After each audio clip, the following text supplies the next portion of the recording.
I've presided over hundreds of custody battles during my 20-year career on the bench.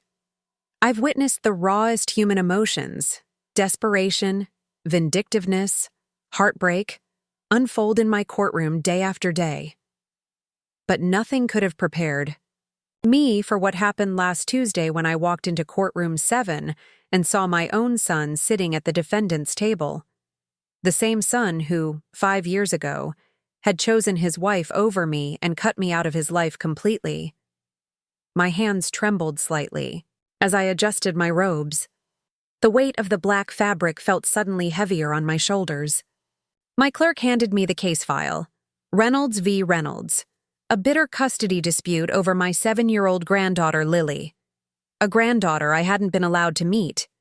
Before we jump back in, tell us where you're tuning in from, and if this story touches you, make sure you're subscribed, because tomorrow I've saved something extra special for you. I should have recused myself immediately. That would have been the proper protocol. But something, perhaps wounded pride, perhaps the faint hope of reconnection, made me hesitate just long enough to see the shock register on my son Daniel's face when he looked up and saw me. All rise for the Honorable Judge Eleanor Reynolds, my bailiff announced. The blood drained from Daniel's face. Beside him, his soon-to-be ex-wife Vanessa straightened her spine, her eyes narrowing as recognition dawned. The court-appointed guardian ad litem looked confused by the sudden tension that had electrified the room. I cleared my throat. Good morning. My voice sounded distant, even to my own ears. I see we have Reynolds versus Reynolds case number 2025 FC 4721. A petition for dissolution of marriage and determination of child custody. Daniel stood up abruptly. Your Honor, I need to speak with my attorney. His lawyer, a young man I recognized from previous cases, looked bewildered. Your Honor, may we approach? I nodded, maintaining my carefully constructed judicial composure while my insides churned with emotions I'd spent years trying to suppress. At the bench, Daniel's lawyer spoke in a hushed tone. Your Honor, my client has just informed me that you're his mother. We would like to request that you recuse yourself from this case due to the obvious conflict of interest. Daniel wouldn't meet my eyes. He kept his gaze firmly fixed on the polished wood of my bench, the same way he used to stare at the floor when he was a teenager caught in a lie. I understand, I said, my voice steady despite everything. I'll arrange for another judge to take this case immediately. We'll recess until… Actually, Vanessa's voice cut through the courtroom as she approached the bench, her red-soled heels clicking against the marble floor. I'd prefer if Judge Reynolds stayed. My eyes snapped to her face. Beautiful, calculating, Vanessa with her perfectly styled blonde hair and tailored navy suit. She smiled, and I recognized that smile. It was the same one she'd worn 5 years ago when she'd systematically turned my only child against me.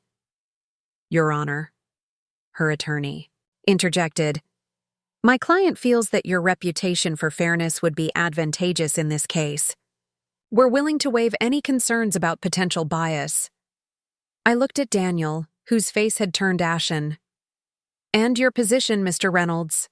He finally looked up, his blue eyes, so like his father's, meeting mine for the first time in 5 years.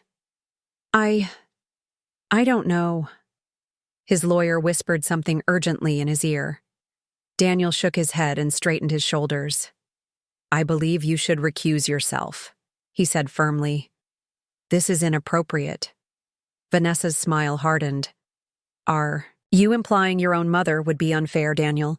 What does that say about your character assessment skills? Maybe the court should take that into consideration when determining custody. And there it was, the manipulation, the subtle threat. I'd seen this tactic in my courtroom countless times, but never directed at my own son. Despite everything that had happened between us, something protective stirred within me. That's enough, I said. Mrs. Reynolds, please return to your seat. I'll take 10 minutes to consider the proper course of action. I retreated to my chambers and sank into my leather chair, my hands shaking as I removed my reading glasses. This was unprecedented territory. Ethically, I knew what I should do, but Vanessa's calculated move had revealed something important. She believed she could manipulate me, use my history with Daniel to her advantage. What did that say about what might be happening with my granddaughter? My clerk knocked softly. Judge Reynolds? The chief judge is on line 1. I picked up the phone. Eleanor? What's going on in there? Judge Harriet Mosley's voice was concerned.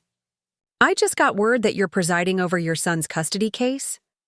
It was an administrative oversight, I explained. I'm recusing myself, of course. Good, I'll take it myself. She paused. Eleanor, are you okay? I thought about the last 5 years, the missed holidays, the wedding I wasn't invited to, the birth announcement I'd received in the mail with no return address, just a photo, of a tiny pink-faced baby with no name, the birthday cards I'd sent that were returned unopened. I'm fine, I lied. I'll see you in 10. When I returned to the courtroom, I announced my recusal and that Judge Mosley would be taking over the case effective immediately. Vanessa's face tightened in disappointment, while Daniel just looked relieved. As I gathered my papers, our eyes met briefly. For a moment I saw a flicker of something, regret perhaps, before he looked away. Court is adjourned until tomorrow at 9 a.m., I announced, bringing down my gavel for the last time on this case. I should have walked away then. I should have let Judge Mosley handle it. But that evening, as I sat alone in my spacious Georgetown townhouse, memories of Daniel kept surfacing. The bright-eyed boy who'd wanted to be a judge, just like his mom. The teenager who'd stayed up with me preparing for difficult cases. The young law student who'd make me proud at every turn. What had happened to that boy? What had happened to us? The truth was, I knew exactly what had happened. Vanessa Collins had happened. I'd had my reservations from the moment Daniel brought her home during his final year of law school. There was something calculated about the way she behaved around me. Too polite, too interested in my career, too eager to impress. But Daniel was smitten, and I kept my concerns to myself. Then came the day when I overheard her on the phone in my kitchen during Sunday dinner. Yes, his mother is loaded, she was saying in a hushed voice. The townhouse alone must be worth millions, and she's close to retirement age. I'm telling you, this is perfect. I should have confronted her immediately. Instead, I made the mistake of telling Daniel privately, suggesting he be careful, that Vanessa might be more interested in his future inheritance than in him. The look of betrayal on his face is something I'll never forget. You've always been like this, he'd said, his voice cold in a way I'd never heard before. Always thinking no woman is good enough for me. Just because you've been alone since Dad died doesn't mean I have to be alone too. Daniel, that's not what Vanessa warned me you might try something like this. She said you've been cold to her from the beginning, that you're jealous of our relationship. Jealous? I'd been dumbfounded. Daniel, I'm your mother. I just want to protect you. I don't need your protection. I need your support. If you can't give that, then maybe we need some distance. That distance had turned into a complete severance within months. The wedding invitation never came. My calls went unanswered. My letters were returned. The last time I'd attempted contact was after I'd received that birth announcement. I'd gone to their house with a gift, a silver rattle that had been my grandmother's. Daniel had opened the door, taken one look at me, and said, "Please respect our boundaries," before closing it in my face. Now, 5 years later, they were in my courtroom, fighting over custody of the granddaughter I'd never met. I picked up the phone and called Harriet. "It's late, Eleanor," she answered, her voice laden with sleep. "I need to know what happened today after I left," I said without preamble. Harriet sighed. "You know I can't discuss an ongoing case with you." "Harriet, please, this is my son. My Granddaughter. There was a long pause. They set a temporary custody arrangement. Standard stuff, joint custody, alternating weekends. The guardian ad litem is going to do a home study with both parents. And the grounds for divorce? I held my breath. Irreconcilable differences was the official filing, but she hesitated. Your daughter-in-law made some allegations of emotional abuse. Your son denies everything, of course. My stomach tightened. What kind of allegations? Eleanor, stop. You know I can't get into details. Look, the best thing you can do is stay far away from this case. Let me handle it. After we hung up, I sat in the darkness of my living room, thinking. Daniel had always been sensitive, compassionate, like his father. Was it possible he'd become abusive? Or was this another of Vanessa's manipulations? The next morning, I did something I'd never done in my judicial career. I accessed the court database and looked up the full case file for Reynolds vs. Reynolds. I told myself it was just to see the basic facts, but deep down, I knew it was wrong. The file contained the expected documents, the petition for divorce, financial disclosures, preliminary custody arrangements. But attached to Vanessa's affidavit was a series of text messages that made my blood run cold. "You're nothing without me," read one message, allegedly from Daniel. "You think any judge would give a child to someone as unstable as you? I'll make sure you never see Lily again." This didn't sound like my son at all. But then I remembered how Vanessa had wanted me to stay on the case, how confident she'd been. What if she was setting a trap? What if she knew I would look at the file? I closed the database quickly, a knot of anxiety forming in my stomach. This was dangerous territory. I was compromising my judicial ethics for personal reasons. I needed to step back. But that evening, as I was leaving the courthouse, I saw something that changed everything.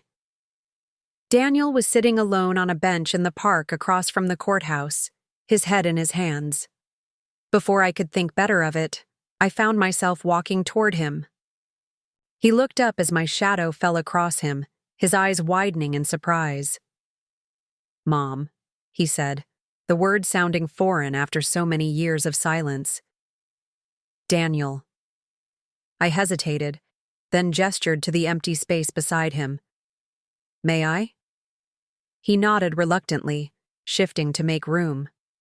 We sat in uncomfortable silence for a moment.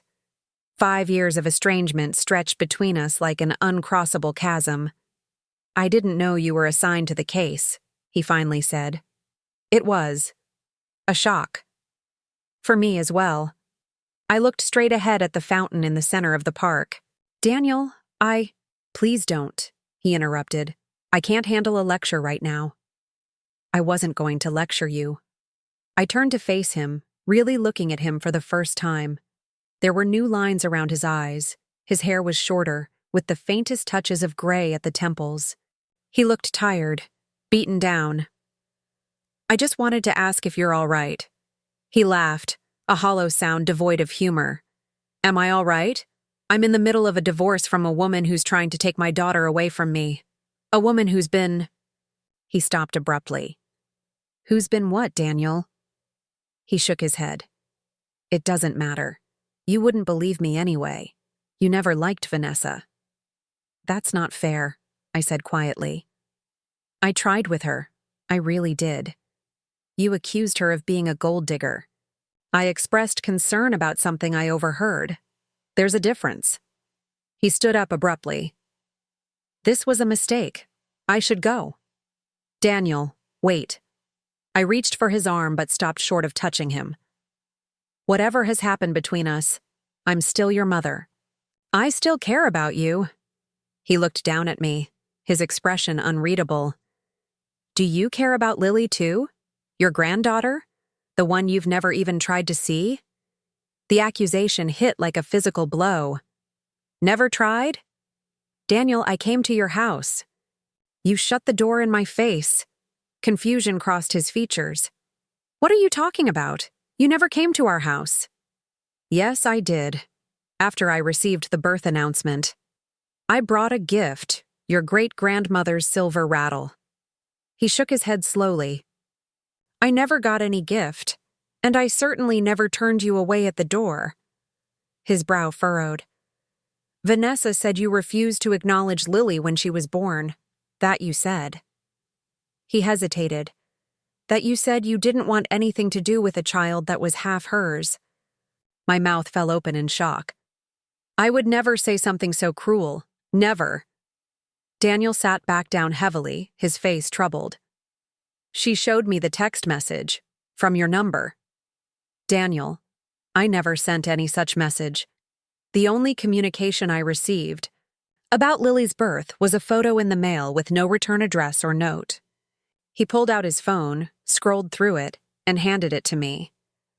The message was there, apparently from my number, containing those hateful words he'd described. I didn't send this, I said, my voice shaking with anger and hurt. I would never. Daniel took the phone back, staring at the screen. But if you didn't... He didn't finish the sentence, but he didn't need to. We both knew what it meant if I hadn't sent that message. It meant Vanessa had been manipulating him, driving a wedge between us deliberately. Why would she do that? He whispered, more to himself than to me. I thought about the case file I'd improperly accessed, about the alleged abusive texts. A terrible suspicion began to form in my mind. Daniel, I said carefully, those text messages. Vanessa included in her affidavit, the ones where you threatened to take Lily away from her. Did you send those? His head snapped up. What messages? What are you talking about? The color drained from his face as I explained what I'd seen in the file. That's impossible, he said, his voice breaking. I would never say those things. Never. I know, I said softly. And I did know. Despite everything, I knew my son. He looked at me, really looked at me, for the first time in 5 years. Mom, what's happening? Why would she do this?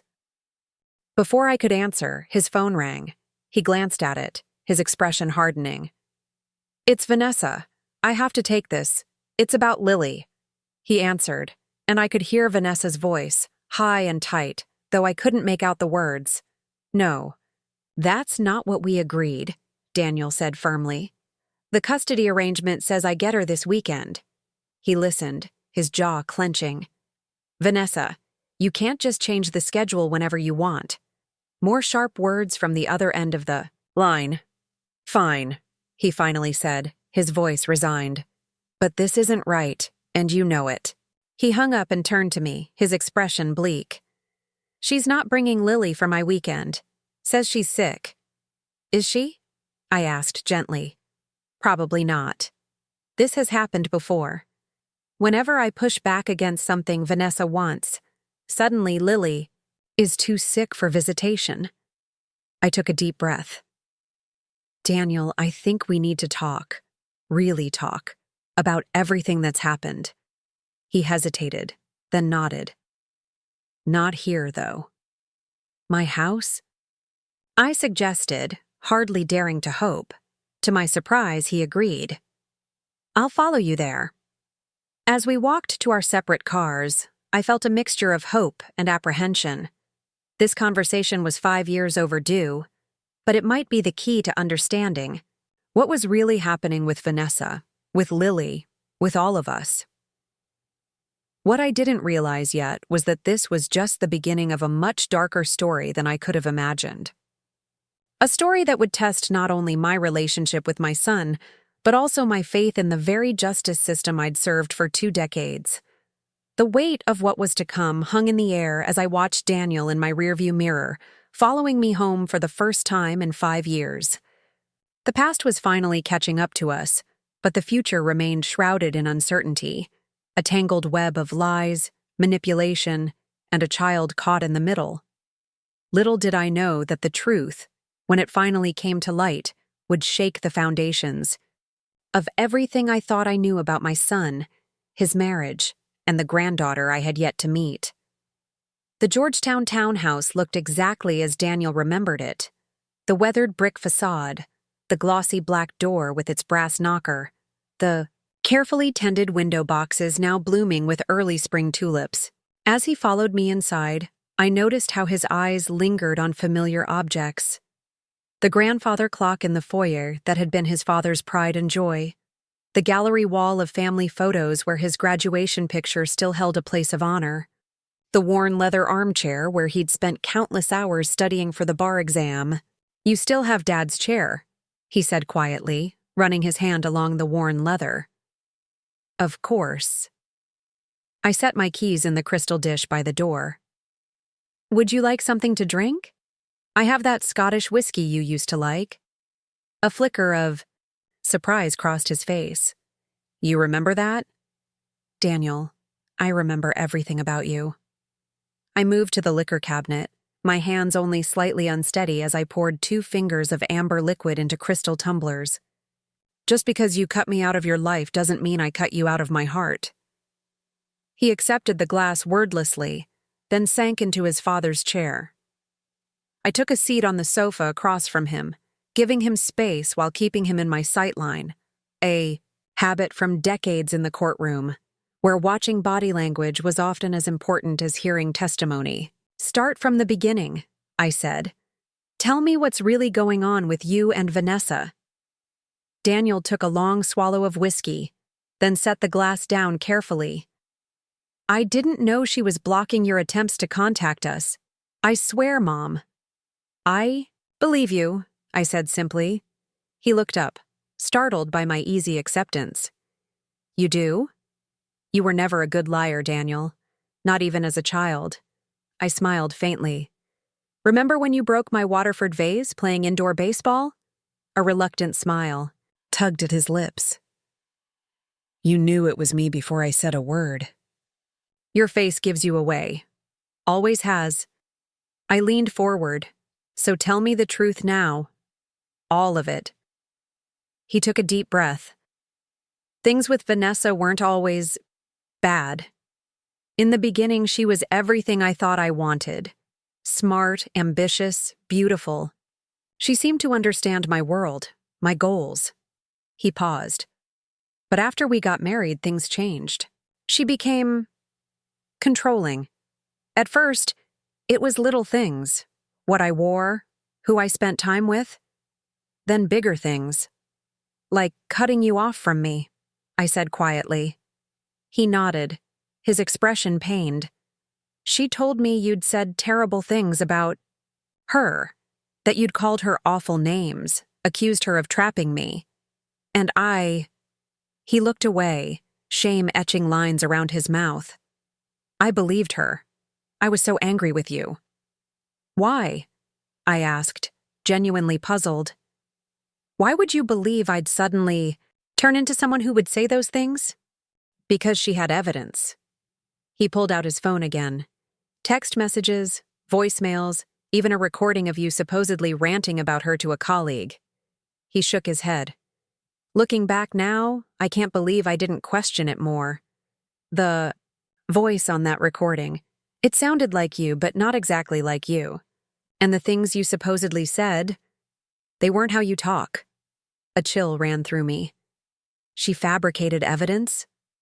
I think she must have. He ran a hand through his hair. "God, Mom, I feel like such a fool." "Digital manipulation isn't that difficult these days," I said, my mind racing. "But why would she go to such lengths? What was her goal?" Daniel's face darkened. "Control? Isolation? She did the same thing with my college friends, my colleagues. One by one, she found ways to cut them out of my life until she was all I had." I thought back to the financial disclosures I'd glimpsed in the case file. "And your finances? Who controls those?" "She does." He looked embarrassed. "She said she was better with money, that I shouldn't worry about it. I gave her access to everything, my accounts, my credit cards, even my trust fund from Dad." My heart sank. Richard's trust fund for Daniel had been substantial, over $2 million, earmarked specifically for our son's future and any children he might have. How much is left? I don't know. His voice was hollow. When I finally started asking questions a few months ago, she got angry. Said I was accusing her of stealing. That's when things really started falling apart. I considered my next words carefully. Daniel, what you're describing sounds like more than just a controlling personality. It sounds like emotional abuse. He flinched visibly at the word abuse. Men don't get abused, Mom. We're supposed to be stronger than that. That's not true, I said firmly. Abuse isn't about physical strength. It's about power, control, manipulation. And from what you're telling me, Vanessa has been systematically isolating you, controlling your finances, and using your daughter as a pawn. He stared into his glass. I feel like such a failure. I'm a lawyer, for God's sake. I should have seen this coming. It happens slowly, I said gently. By the time you realize what's happening, you're already trapped. I hesitated, then asked the question that had been burning in my mind since I saw him in my courtroom. Daniel, what about Lily? How does Vanessa treat her? His head snapped up, eyes suddenly fierce. Lily is everything to me, everything, and Vanessa knows it. What does that mean? It means she uses Lily to control me. His voice broke slightly. If I disagree with Vanessa, suddenly my visitation gets canceled. If I question her spending, Lily develops a mysterious fever the weekend she's supposed to stay with me. And lately, he trailed off, looking troubled. Lately what? I prompted. Lily's been saying strange things, asking if I'm going to hurt her like Mommy says, crying when it's time to go back to Vanessa's place. He leaned forward, his expression desperate. Mom, I'm scared. I think Vanessa is poisoning Lily against me, the same way she poisoned me against you? The implications were chilling. If Vanessa was capable of fabricating evidence to drive a wedge between Daniel and me, what might she be doing to influence a 7-year-old child? That's why this custody battle is so important, Daniel continued. I can't let Lily grow up in that environment. But Vanessa is convincing. She's charming when she wants to be. And she's got everyone believing I'm the unstable one. Including the guardian ad litem? I asked, thinking of the court-appointed advocate whose job was to represent Lily's interests. Ms. Patel? I think she's still making up her mind. She seemed skeptical of some of Vanessa's claims. He hesitated. But Vanessa is resourceful. She finds people's weak spots. A disturbing thought occurred to me. Daniel, did Vanessa specifically request me as the judge for your case? He looked surprised. I don't know. How could she do that? She couldn't, directly. But judges are assigned to cases through an administrative process. If someone knew the system well enough. I let the implication hang in the air. You think she wanted you as the judge? But that makes no sense.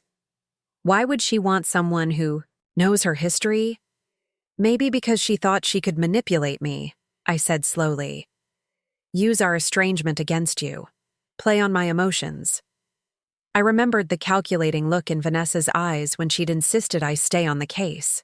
She probably expected me to either bend over backwards to prove I wasn't biased against her, or recuse myself and tell everyone why, which would make you look bad. Daniel's expression shifted from confusion to realization. That sounds exactly like how she thinks.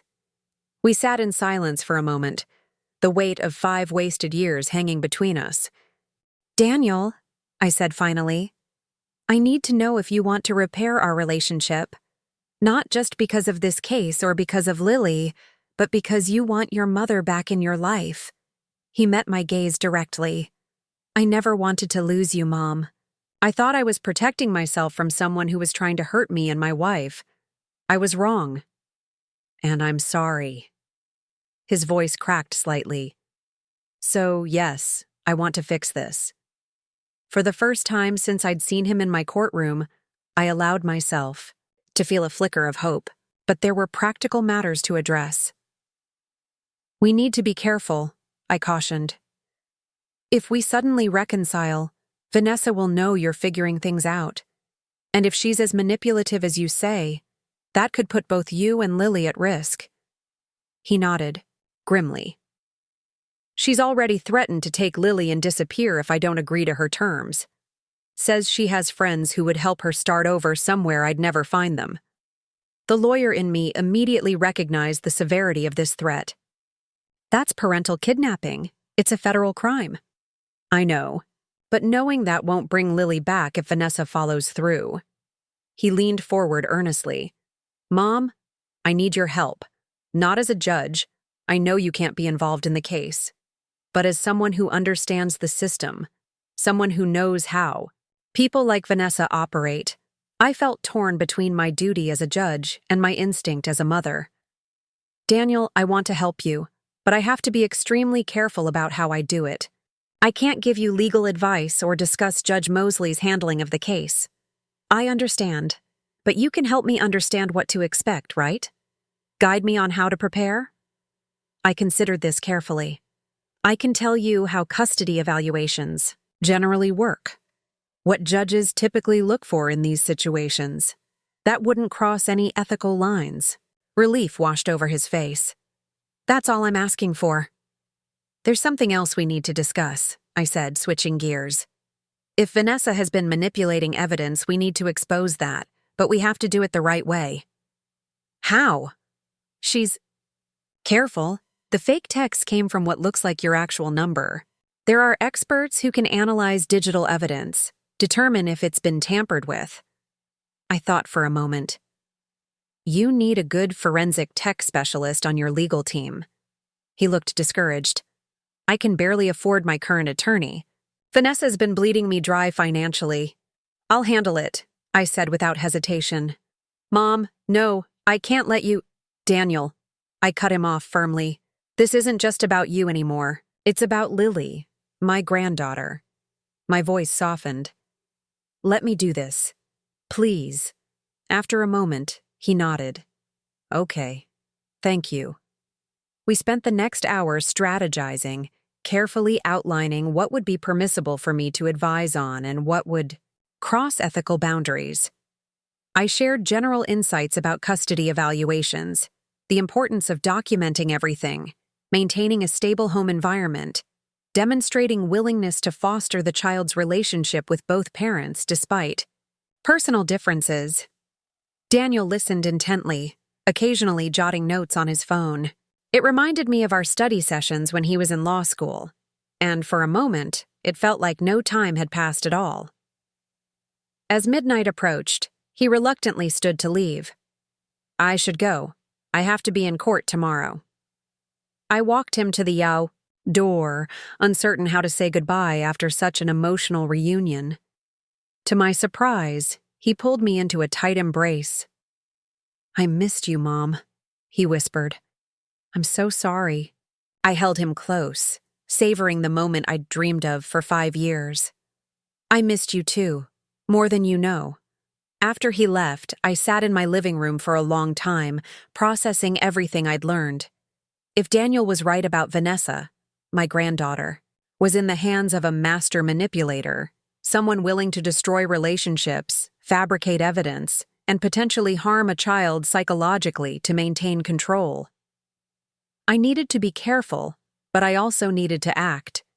First thing tomorrow, I would contact Patricia Zhang, a digital forensics expert I'd worked with on several complex cases involving technological evidence. If anyone could untangle Vanessa's web of electronic deception, it was Patricia. As I finally headed upstairs to bed, my phone buzzed with a text from an unknown number. Stay out of this, Eleanor. You don't know what you're dealing with. A chill ran down my spine. How had Vanessa gotten my number? Was she having me watched? The message was clearly meant to intimidate me, but it had the opposite effect. If Vanessa was concerned enough to threaten me directly, it meant she was worried about what Daniel and I might discover. I screenshotted the message, then blocked the number.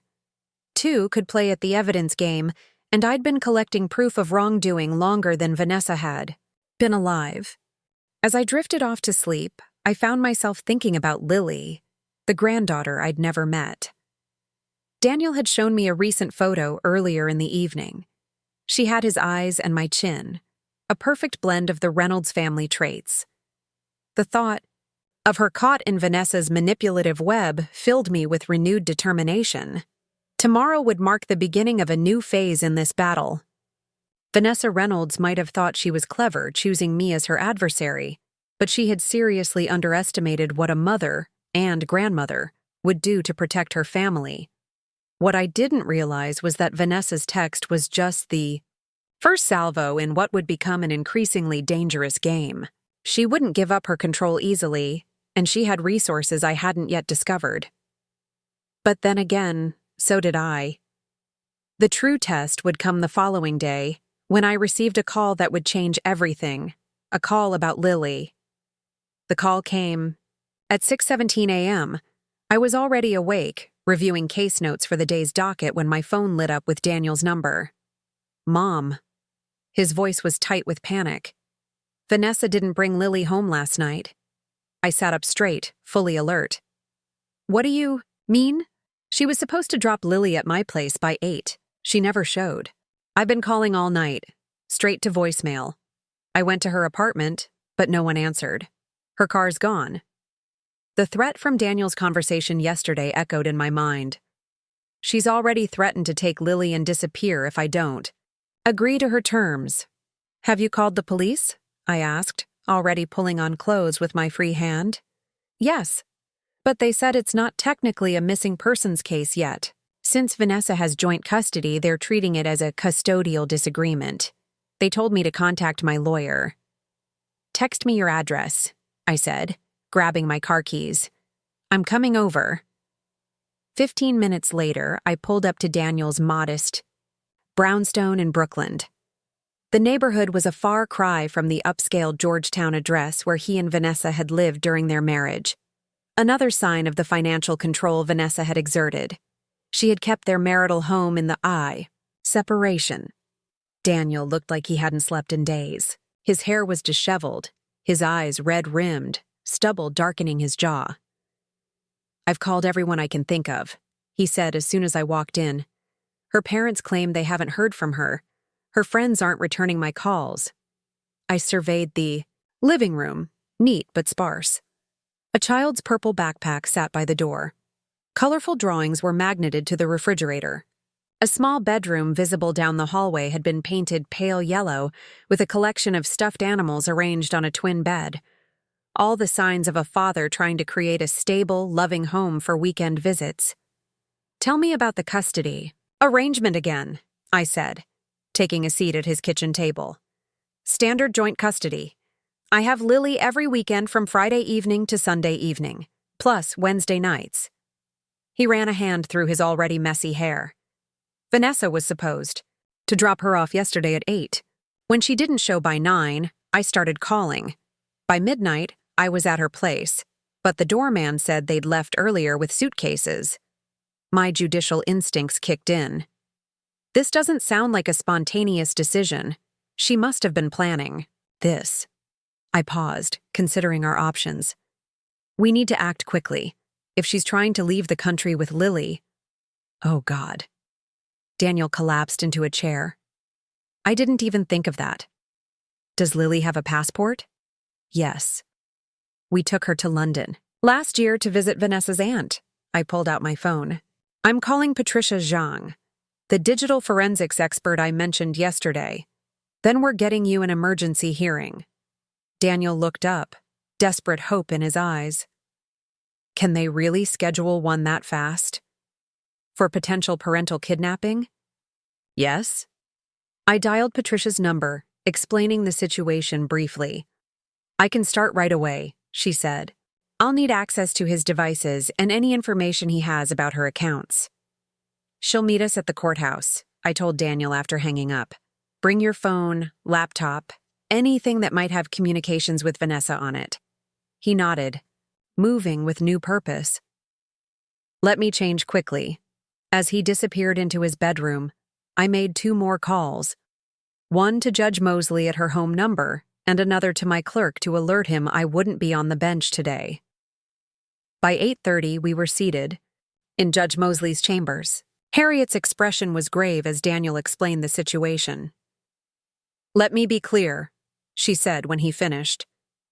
"You believe your wife has fled with your daughter in violation of your custody agreement?" "Yes, Your Honor," Daniel said. "She's threatened to do this before if I didn't agree to her terms in the divorce." Harriet turned to his attorney who had met us at the courthouse. "Mr. Benson, have you filed for an emergency custody order?" "Just submitted, Your Honor," Benson replied. "We're also requesting that Mrs. Reynolds' passport and Lily's passport be flagged by Border Patrol and that a bolo be issued for Mrs. Reynolds' vehicle." Harriet nodded. "I'll grant the emergency order. We'll schedule a hearing for this afternoon at 2. She looked at me. "Judge Reynolds, I understand your concern as a grandmother, but I'm here as family support only," I assured her. "I'm fully recused from any legal proceedings in this matter." She seemed satisfied with this. "Mr. Benson, prepare the necessary documents. I'll sign them immediately." As we left her chambers, I pulled Daniel aside. "She's going to issue the orders, but we need more. We need to find Vanessa before she gets too far." "How?" "The police said—" "Forget the police for now." I glanced around to make sure no one was within earshot.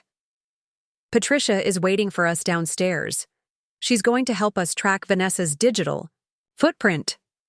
Patricia Jung had set up in a small conference room in the courthouse basement.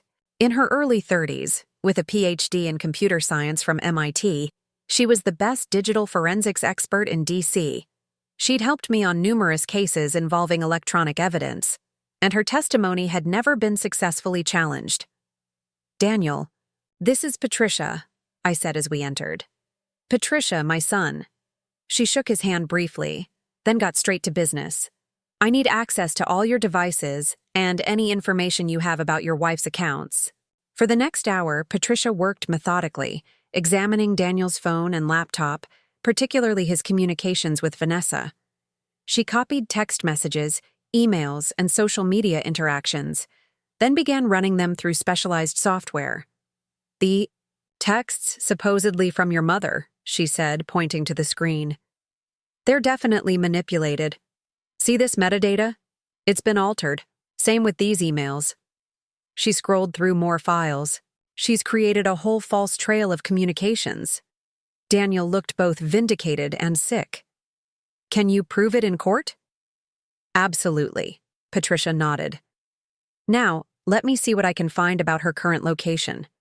She began a different type of search, this one focusing on credit card transactions, cell phone pings, and social media check-ins. "Does Lily have any electronic devices?" she asked suddenly. "An iPad," Daniel replied.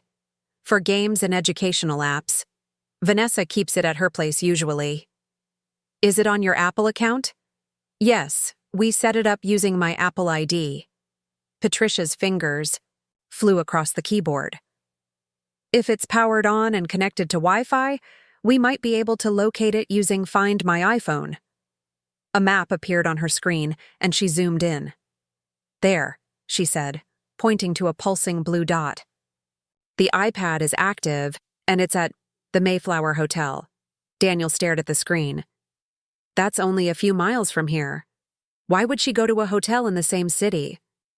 "Probably waiting for something," I said. "Or someone." A troubling thought struck me. "Daniel, does Vanessa have any connections outside the country? Friends or family who might help her leave with Lily?" He thought for a moment. "Her aunt in London. And she has a college roommate who married a Canadian and lives in Vancouver. She's mentioned visiting there before." Patricia was already typing. Again. "Let me check flight manifests for London and Vancouver." After a few minutes, she looked up grimly. "There's a reservation for Vanessa Collins and Lily Reynolds on a flight to Vancouver tonight at 8:15 p.m. Daniel went pale. "Collins? She's using her maiden name?" "It gets worse," Patricia said. She has a connecting flight from Vancouver to Hong Kong tomorrow morning. Hong Kong? Daniel looked bewildered. She doesn't know anyone in Hong Kong. She doesn't need to, I said quietly. Hong Kong isn't a signatory to the Hague Convention on International Child Abduction. If she gets Lily there, it would be extremely difficult to get her back through legal channels. Daniel stood up so abruptly his chair clattered to the floor. We have to stop her, now. We will, I assured him. But we need to be smart about this. If she feels cornered, there's no telling what she might do. Patricia held up a hand. There's something else you should see. She pulled up a series of bank transactions on her screen. I found these transfers from your joint account over the past 3 months. Small amounts, nothing that would raise immediate red flags, but they add up to nearly $200,000. Daniel leaned closer. Where did the money go? To an offshore account in the Cayman Islands. She scrolled down. And there's more. I found emails between Vanessa and someone named Marcus Delgado discussing new identity paperwork for her and the package. The package? I repeated. I'm assuming that's code for Lily, Patricia said grimly. Daniel slammed his fist on the table. She's been planning this for months. While I've been trying to work things out for Lily's sake, she's been preparing to disappear with my daughter. I placed a hand on his arm. Daniel, we have enough now for the police to act. Judge Mosley's order should be ready. We need to call Detective Rivera. She handles most of the parental abduction cases in D.C. I know Rivera, Patricia said, already dialing. She's good. Within 20 minutes, Detective Carmen Rivera arrived, a compact woman with sharp eyes and an air of quiet authority. She reviewed the evidence Patricia had compiled, then immediately put out an APB for Vanessa. We'll station officers at the Mayflower, she said. But we won't move in yet. I don't want to spook her and risk the child's safety. She turned to Daniel. Do you have recent photos of your wife and daughter? He pulled out his phone and showed her several. Detective Rivera studied them carefully, then forwarded them to her team. Mr. Reynolds, I recommend you stay here while we handle this, she said. If your wife sees you, she might panic. No, Daniel said firmly. That's my daughter. I need to be there. Rivera looked at me, clearly expecting me to back her up, but in this I was with Daniel. He'll stay in the car, I compromised. But he needs to be close by when you find Lily. Rivera considered this, then nodded reluctantly. Fine. But you follow my orders exactly, understand? An hour later, we were parked across from the Mayflower Hotel. 2 unmarked police cars were stationed nearby, and several plainclothes officers had entered the lobby. Rivera was coordinating the operation from a van parked down the street. Confirmation that they're in room 412, Rivera's voice came through the radio. Maid service saw them both about 30 minutes ago. Child appears unharmed. Daniel gripped the dashboard so hard his knuckles turned white. What's taking so long? Why don't they just go in? They need to be sure Lily isn't in immediate danger, I explained. If they rush in, Vanessa might... I stopped, not wanting to voice the worst possibilities. Suspect is exiting the room with the child, Rivera reported. They're heading toward the elevator. All units stand by. The next few minutes were the longest of my life. I could only imagine what they were like for Daniel. We waited in suffocating silence until the radio crackled again. We have them. Child is secure. Suspect is in custody. Bringing them out the south entrance now. Daniel was out of the car before I could stop him, running toward the hotel's side door. I followed as quickly as I could. By the time I reached them, Daniel was kneeling in front of a small, dark-haired girl, tears streaming down his face.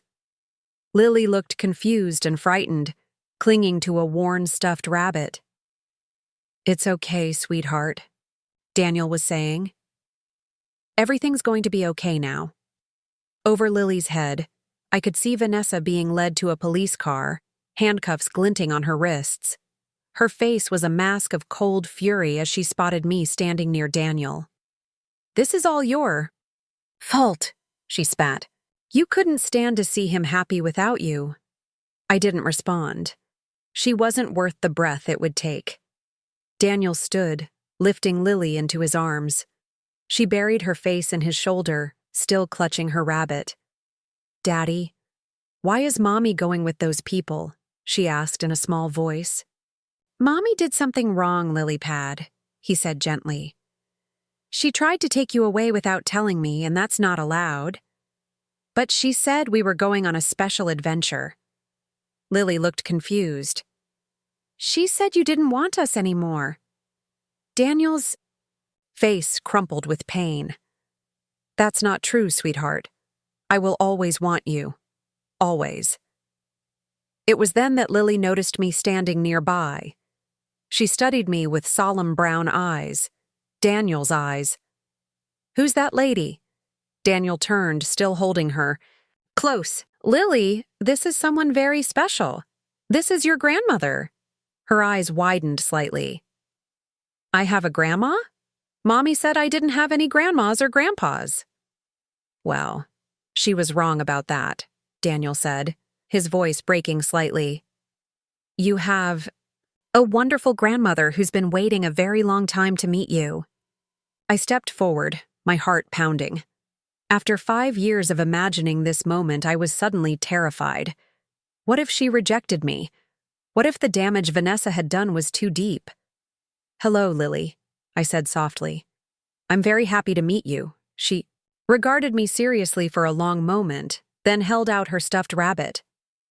This is Mr. Hoppy. He's shy with new people, but he likes hugs.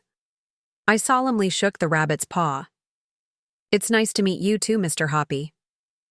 A tiny smile flickered across Lily's face, the first genuine emotion I'd seen from her. In that moment, I made a silent promise. No matter what it took, I would protect this child from further harm. Vanessa might have temporarily succeeded in keeping me from my son, but she would not destroy my relationship with my granddaughter. Detective Rivera approached us. Mr. Reynolds, we need to take your daughter's statement. It will be very gentle. Just a few questions with a child specialist present. Daniel nodded. I'll be with her the whole time? Of course. As they walked toward the detective's car, Lily turned and waved at me over Daniel's shoulder. I waved back, tears blurring my vision. This wasn't the end. Far from it. There would be legal proceedings, custody hearings, probably a criminal trial for Vanessa. But for the first time in 5 years, I felt hope. Real hope. My phone buzzed with a text from Judge Mosley. Heard they found her. Thank God.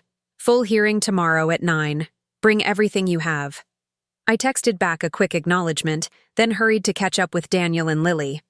The battle was just beginning, but at least now we were fighting together. What I didn't know then was that Vanessa had resources we hadn't yet uncovered. Powerful connections that would make our victory today seem hollow by comparison. The real fight for Lily's future was about to become far more dangerous than any of us could have imagined. As I watched Daniel gently buckling Lily into the detective's car, I couldn't shake the feeling that Vanessa's arrest was too easy. A woman calculated enough to orchestrate 5 years of manipulation wouldn't be careless enough to get caught like this unless it was somehow part of her plan. I pushed the thought aside. Today was about reuniting with my granddaughter, about beginning to heal the wounds of the past 5 years. Tomorrow would be soon enough to face whatever new challenges awaited us. But in the back of my mind, a warning bell was ringing. Vanessa's words echoed in my ears. This is all your fault. You couldn't stand to see him happy without you. The truth was exactly the opposite. I'd stayed away because I thought that was what Daniel wanted. But Vanessa had never been interested in his happiness, only in her control over him and Lily. And people who crave control so desperately rarely surrender it without a devastating fight. As I approached the car where Lily was now sitting, she looked up at me with those solemn brown eyes that were so like her father's. Grandma, she said tentatively, testing out the word. Will you come with us too? Of course I will, sweetheart, I replied, sliding into the seat beside her. I'm not going anywhere. And I meant it, no matter what storms lay ahead. The emergency. Custody hearing the next morning began with an unexpected complication. When we arrived at the courthouse, we found Vanessa already seated at the defense table, not in jail attire, but in an impeccable cream-colored suit. Beside her sat not her previous attorney, but Lawrence Blackwood, one of the most expensive, ruthless divorce attorneys in D.C. Daniel froze in the doorway. How is she out already? She was arrested trying to flee with Lily. His attorney, Martin Benson, looked equally confused. She must have made bail. Let me check the records. While he stepped away to make a call, I studied Vanessa. There was none of the fury or desperation from yesterday. She sat calmly, reviewing documents with Blackwood, occasionally nodding at his comments. When she saw us, she smiled slightly, not with warmth, but with something that looked disturbingly like confidence. I don't like this, I murmured to Daniel. Stay focused. Remember what we discussed. Judge Mosley entered, and we all rose. Once seated, she surveyed the courtroom with a critical eye. I understand there have been significant developments since our last hearing, she began. Ms. Collins Reynolds was arrested yesterday, attempting to leave the jurisdiction with the minor child in violation of the existing custody arrangement. Blackwood stood immediately. Your Honor, if I may address that point. My client was not fleeing with her daughter.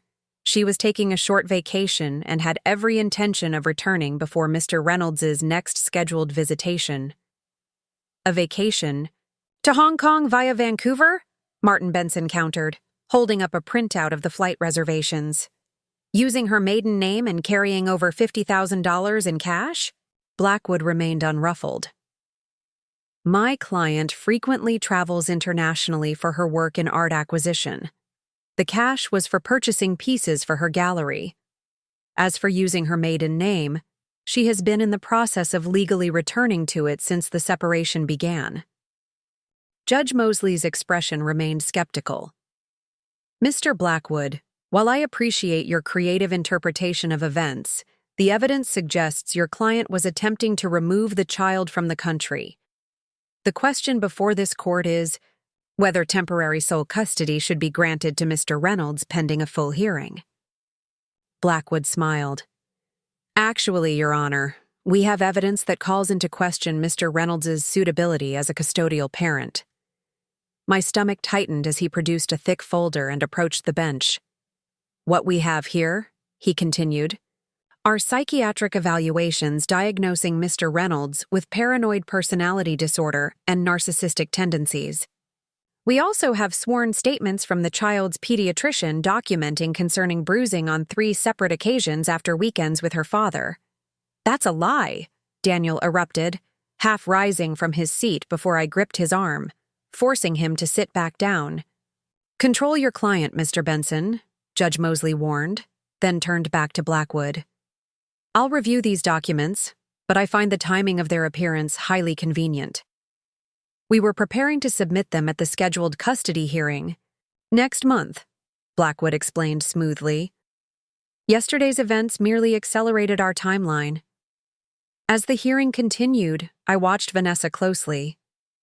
She maintained a perfect facade of concerned motherhood, occasionally dabbing at non-existent tears when the evidence of Daniel's supposed mistreatment was discussed. It was a masterful performance. If I hadn't known better, I might have believed it myself. Martin Benson fought back admirably, introducing Patricia Zhang's findings about the manipulated text messages and suspicious financial transfers.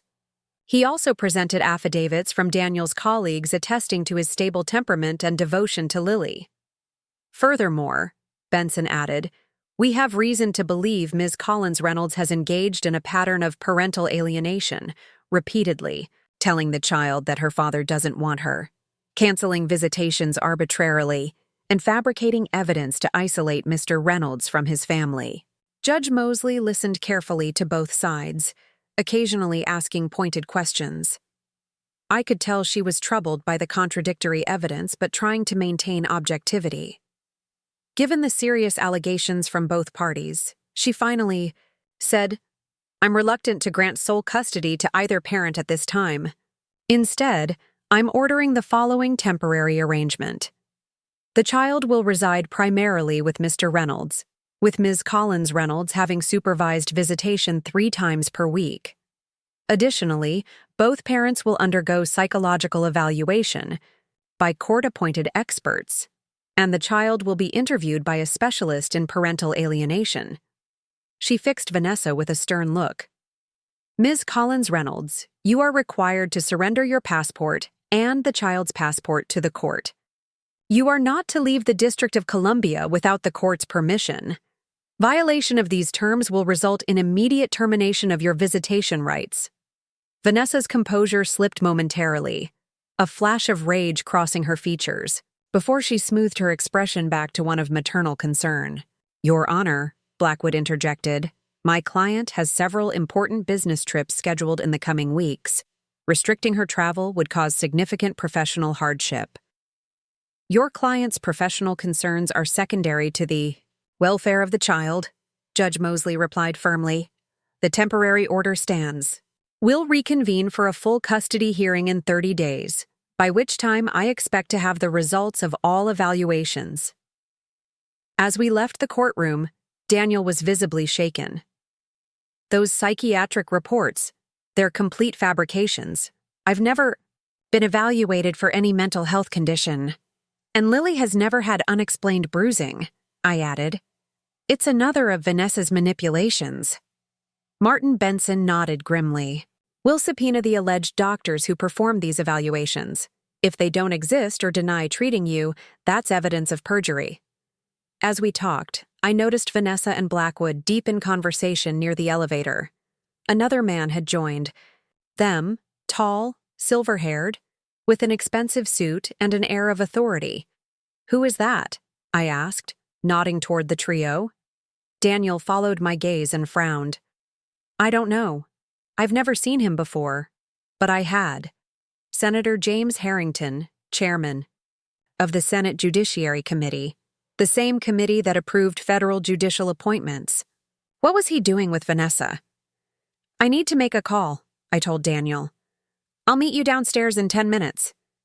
As soon as he was out of earshot, I ducked into an empty conference room and dialed Patricia Zhang. "I need everything you can find on connections between Vanessa Collins and Senator James Harrington," I said without preamble. "The Judiciary Committee chairman?" Patricia sounded surprised. "Give me a few hours." "Make it fast," I replied. "I have a bad feeling about this." After hanging up, I headed downstairs to meet Daniel. We needed to focus on getting Lily settled into her temporary arrangement with Daniel. Everything else could wait. Lily was with a court-appointed supervisor in the children's waiting area, coloring quietly. When she saw Daniel, her face lit up. "Daddy!" She ran to him, wrapping her arms around his legs. "Can we go home now?" "Yes, sweetheart," he said, kneeling to her level. "You're going to stay with me for a while. Is that okay?" She nodded enthusiastically, then looked around. "Where's Mommy?" Daniel's face tightened momentarily before he composed himself. "Mommy's talking with some people right now. You'll see her in a couple of days." Lily seemed to accept this, then noticed me standing nearby. "Grandma, are you coming to Daddy's house too?" The simple question caught me off guard. I looked at Daniel, who nodded slightly. "I'd love to visit," I told her. "If that's okay with you and your dad." "Yes," she clapped her hands. "You can see. My room. Daddy painted it yellow because it's my favorite color. And I have books about dinosaurs and princesses who do science." "That sounds wonderful," I said, my heart swelling. The court supervisor approached with Lily's backpack. "Ms. Collins Reynolds packed some of Lily's things," she explained. "We've checked the contents. It's just clothing and a few toys." Daniel took the backpack, checking through it himself. I noticed him relax slightly when he found nothing concerning. "Let's go home," he said to Lily, taking her hand. As we walked toward the parking garage, I kept a watchful eye on our surroundings, half expecting to see Vanessa or one of her associates. But we made it to Daniel's car without incident. "I'll follow you in my car," I told him. "Then we can figure out next steps." At Daniel's house, Lily immediately wanted to show me everything: her bedroom, her toys, the special cup that only she used, the drawing of a cat-dragon hybrid that Daniel had framed and hung on the refrigerator. "And this is where I do homework," she explained, pointing to a small desk in the corner of the living room. "Daddy helps me with the hard words. She's reading at a third-grade level already," Daniel said proudly. "Way ahead of her class." Watching them together, it was obvious they had a close, loving relationship. There was none of the fear or hesitation that would be present if Daniel were the abusive parent Vanessa had portrayed. After Lily went to play in her room, Daniel and I talked strategy in hushed voices. "We need to prepare for the psychological evaluation," I advised. "Vanessa will have coached her experts thoroughly." "Won't they see through that?" Daniel asked. "Not necessarily. Good evaluators are objective, but they're still human. If Vanessa's team is as connected as I suspect, they may have relationships with certain evaluators." "What do we do then?"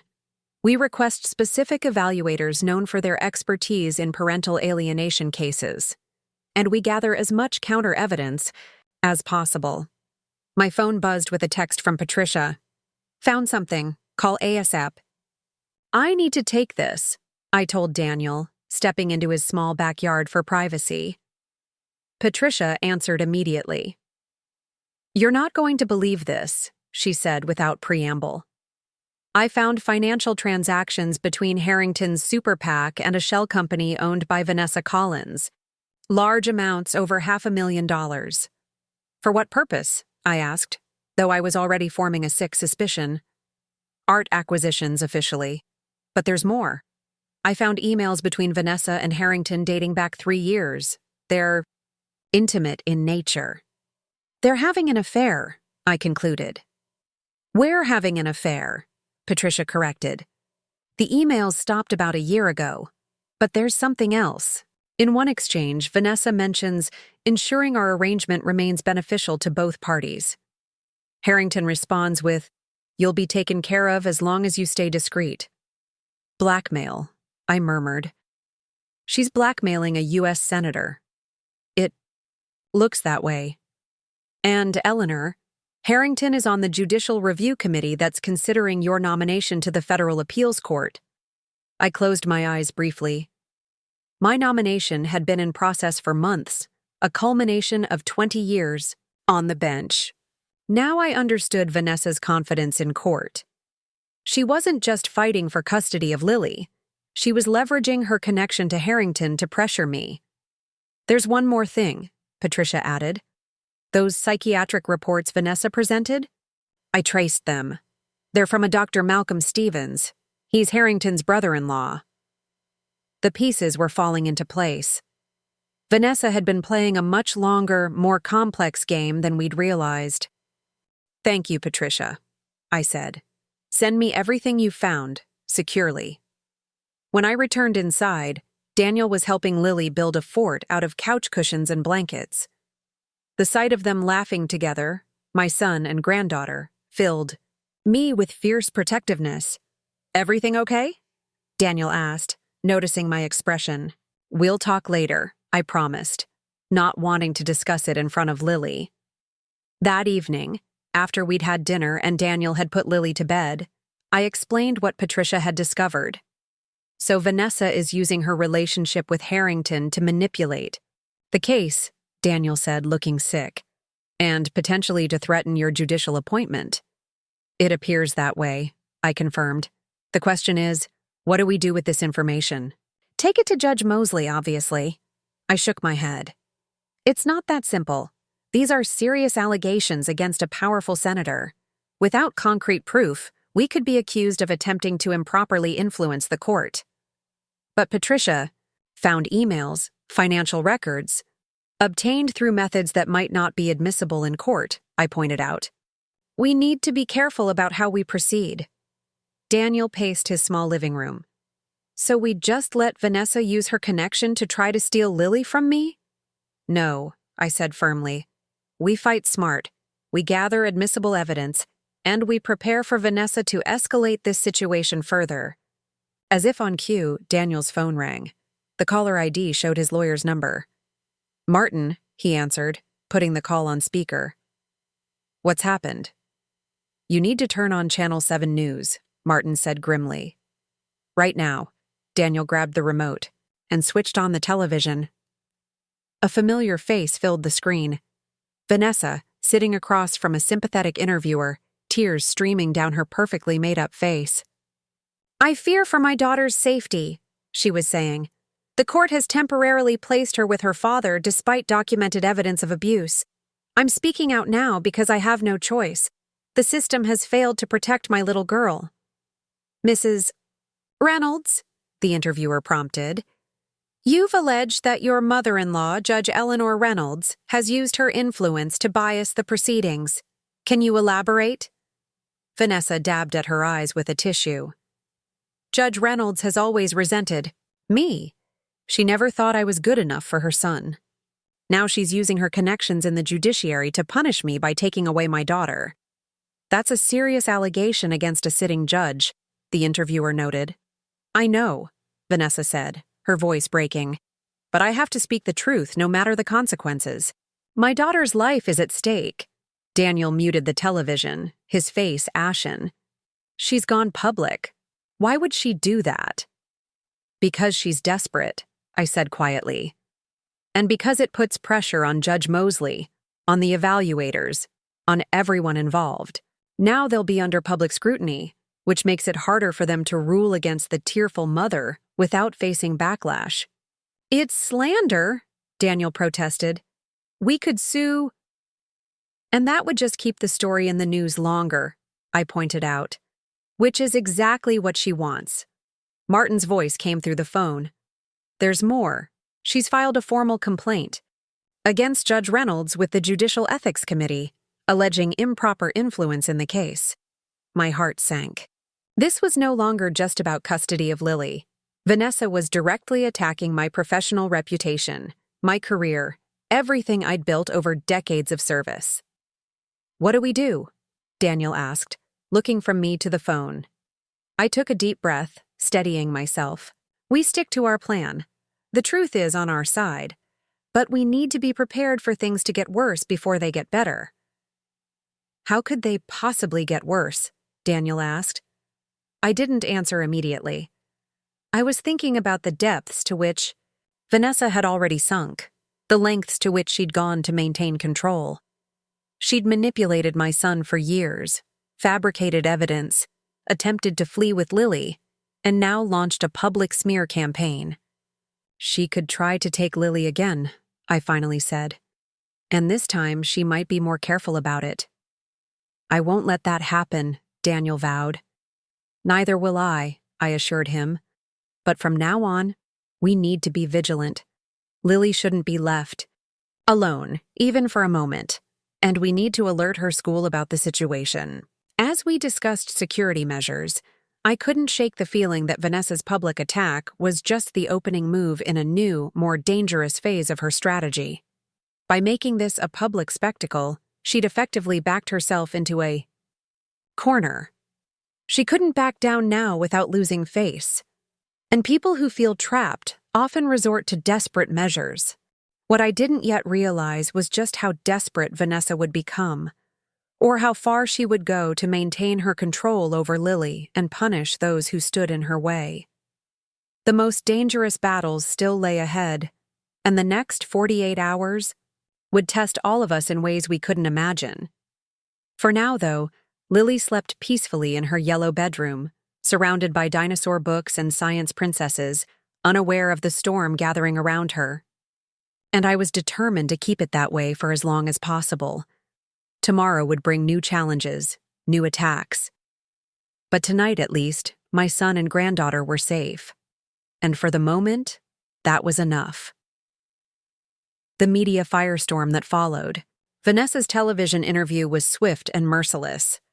By morning, reporters had gathered outside both Daniel's house and my Georgetown townhome. My clerk called to inform me that the courthouse was fielding dozens of press inquiries. The chief judge had called an emergency meeting of the Judicial Ethics Committee. "You should stay here today," I told Daniel over breakfast, careful to keep my voice upbeat for Lily's sake.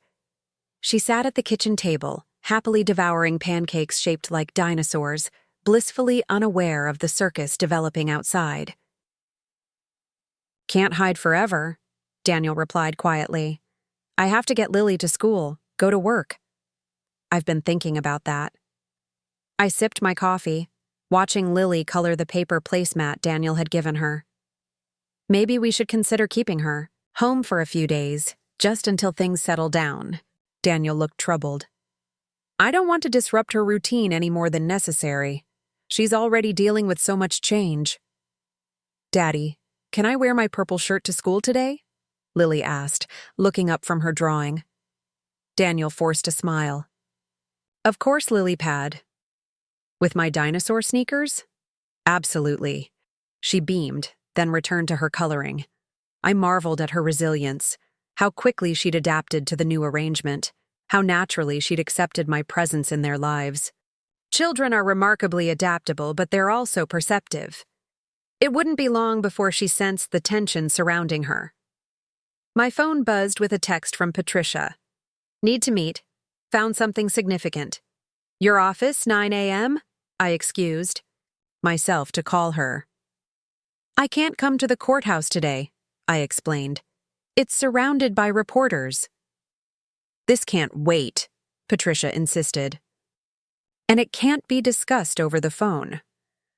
"My house, then. Text me when you're close, and I'll tell you how to avoid the media." After hanging up, I rejoined Daniel and Lily in the kitchen. Daniel was helping her pack her backpack for school, carefully checking that she had everything she needed. "Patricia's coming over," I told him. "She's found something important." He nodded, understanding the significance. "I'll take Lily to school, then head to the office for a few hours. Text me if you need me to come back." "I think we should hire private security," I said abruptly. "Just temporarily." Daniel looked up, surprised. "You think it's that serious?" "I don't know," I admitted. "But given everything that's happened, I'd feel better if we had professional protection, especially for Lily." He considered this, then nodded slowly. "Okay. Do you know someone reliable?" "I'll make some calls." An hour later, Patricia arrived, slipping through my neighbor's garden to avoid the media encampment out front. She carried a sleek laptop bag and looked like she hadn't slept in days. "Coffee?" I offered as she settled at my dining room table. "IV drip if you've got it," she quipped, already booting up her computer. "I've been tracking Vanessa's digital footprint since our last conversation. There's a pattern emerging that's disturbing." I set a steaming mug beside her. "Tell me." "It's not just Harrington," Patricia said, pulling up a series of documents on her screen. "Vanessa has connections to at least 3 other significant political figures in D.C., all men, all married, all in positions of considerable influence. She showed me photographs, emails, financial records, a meticulously documented web of relationships that suggested something far more systematic than a simple affair. She's been gathering leverage, I realized, scanning the materials. Setting up powerful men, then using that leverage when needed. Patricia nodded grimly. "Exactly. And there's more. Remember those offshore accounts I found? They're connected to a larger network of shell companies. The money trail leads to something called the Artemis Group." "What's that?" "On paper, it's a private art investment consortium. In reality..." She pulled up more documents. "It appears to be a sophisticated operation specializing in what they call reputation management and strategic influence." "A blackmail factory," I translated. "In essence, yes. They identify targets with specific utility, arrange compromising situations, document everything, then leverage that material when necessary. She looked up at me. Vanessa isn't just a participant in this scheme. Based on the communication patterns I've uncovered, I believe she's one of its architects. I sat back, stunned by the implications. So her marriage to Daniel may have been strategic from the beginning, Patricia finished. You're the daughter of former Senator Joseph Reynolds. Your late husband was chief of neurosurgery at Johns Hopkins. You're a respected federal judge being considered for the appeals court. Your family represents exactly the kind of connections and influence the Artemis group targets. But why Daniel specifically? Why not approach me directly? Daniel was the vulnerable point of entry. Young, idealistic, recently out of law school. And once she had secured her position in your family, she could begin isolating him, cutting off his support network, including you. I remembered something Daniel had said. She became controlling. At first, it was little things. What I wore, who I spent time with.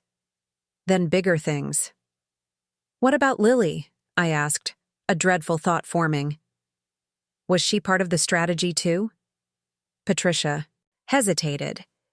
I can't say for certain, but having a child would certainly strengthen Vanessa's position.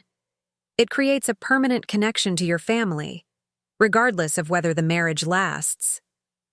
The cold calculation behind it all made me physically ill, to use a child as a pawn in such a scheme. We need to take this to the FBI, I said firmly. Already in progress, Patricia replied. I have contacts in the white-collar crimes division. They're reviewing the evidence, but building a case will take time. Time we may not have, I pointed out. Vanessa's already escalated to a public smear campaign. She's filed an ethics complaint against me. What's her next move? Patricia's expression darkened.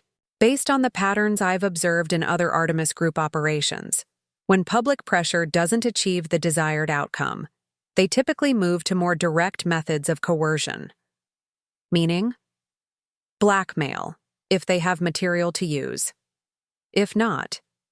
She hesitated. Physical intimidation isn't uncommon. A chill ran through me. You're talking about Daniel and Lily. Everyone connected to the case becomes a potential pressure point, Patricia confirmed. Including you. I took a steadying breath. We need to warn Daniel, and we need that security team immediately. As if in response to my words, my phone rang. Daniel's. Number? Daniel? Are you all right? His voice was tight with controlled panic. Mom, someone tried to take Lily from school. My blood ran cold. What? Is she safe? Yes, she's with me now. The school called. A woman claiming to be Vanessa's sister tried to pick her up. Said there was a family emergency. Thankfully, the school followed protocol and called me to verify before releasing her. Vanessa doesn't have a sister, I said, my mind racing. Exactly. When they refused to release Lily, the woman left. Security cameras caught her, but the footage is blurry. I'm bringing Lily home now. No, I said immediately. Don't come here. The media is camped outside. Go to Martin's office. Your attorney. I'll meet you there with Patricia. After hanging up, I turned to Patricia. We need to move quickly. Can you send all this evidence to your FBI contact right away? She was already typing. On it. I'll also activate the secure backup protocols we discussed. Redundant copies in multiple secure locations. I made 2 quick calls, one to a private security firm I trusted, and another to Judge Mosley. She needed to know what was happening, especially given the attempted removal of Lily from school in violation of the custody order. 40 minutes later, Patricia and I arrived at Martin Benson's law office, having taken a circuitous route to avoid being followed. Daniel sat in the conference room, Lily beside him, drawing pictures with markers provided by Martin's assistant. "Grandma!" Lily exclaimed when she saw me, running over for a hug. "I didn't go to school today. A bad lady came." I hugged her tightly, meeting Daniel's worried gaze over her head. "That's okay, sweetheart. Sometimes plans change. Martin Benson joined us, closing the door firmly. "I've filed an emergency motion, with Judge Mosley citing the attempted removal of Lily from school. She's scheduled a hearing for tomorrow morning." "We have bigger concerns than the custody case now," I said, keeping my voice low so Lily wouldn't overhear. "Patricia has uncovered evidence suggesting Vanessa is involved in a sophisticated blackmail operation targeting influential families." I briefly summarized what Patricia had found, watching Martin's expression shift from skepticism to alarm. "This goes far beyond a custody dispute," he said when I finished. "This is potentially criminal conspiracy at a high level." "Which is why we've contacted the FBI," Patricia added. "But federal investigations move slowly, and Vanessa is escalating quickly." Daniel looked shaken. "So what do we do now? Where do we go?" "I've arranged for a security team," I told him. "They'll be here within the hour, and I've found a secure location where you and Lily can stay temporarily." "A safe house?" Martin asked, surprised. "A friend's vacation property in Western Maryland. Remote, gated, with excellent security systems. No connection to any of us that Vanessa could trace." Daniel ran a hand through his hair. "I can't just disappear with Lily. I have court orders to follow, a job." "Your job will understand given the circumstances," I assured him. "And Judge Mosley is aware of the situation. This is about Lily's safety now." As if to underscore my point, Patricia's laptop pinged with an alert. She opened it quickly, then inhaled sharply. "What is it?" I asked. "A new development in Vanessa's media campaign," she said, turning the screen so we could all see. It was a breaking news alert from a major network. Judge's son accused of child abuse. Exclusive interview with mother fighting to save daughter. "She's escalating," Martin observed grimly. "This is no longer about winning in court. She's trying to win in the court of public opinion." Daniel looked physically ill. "She's accusing me of abusing Lily? That's unforgivable." I placed a hand on his arm. "It's desperate. She's losing control of the situation and lashing out, but it also means she's more dangerous than ever." Patricia closed her laptop. "The security team will be here soon. Once they arrive, we need to move quickly. The longer we wait, the more time Vanessa has to track your movements." A knock at the door made us all tense. Martin's assistant poked her head in. "Mr. Benson, there's a Detective Rivera here to see Mr. Reynolds. She says it's urgent." Daniel and I exchanged a look. Detective Rivera was the officer who had helped us locate Lily at the Mayflower Hotel. "Send her in," Martin instructed. Detective Rivera entered moments later, her expression grave.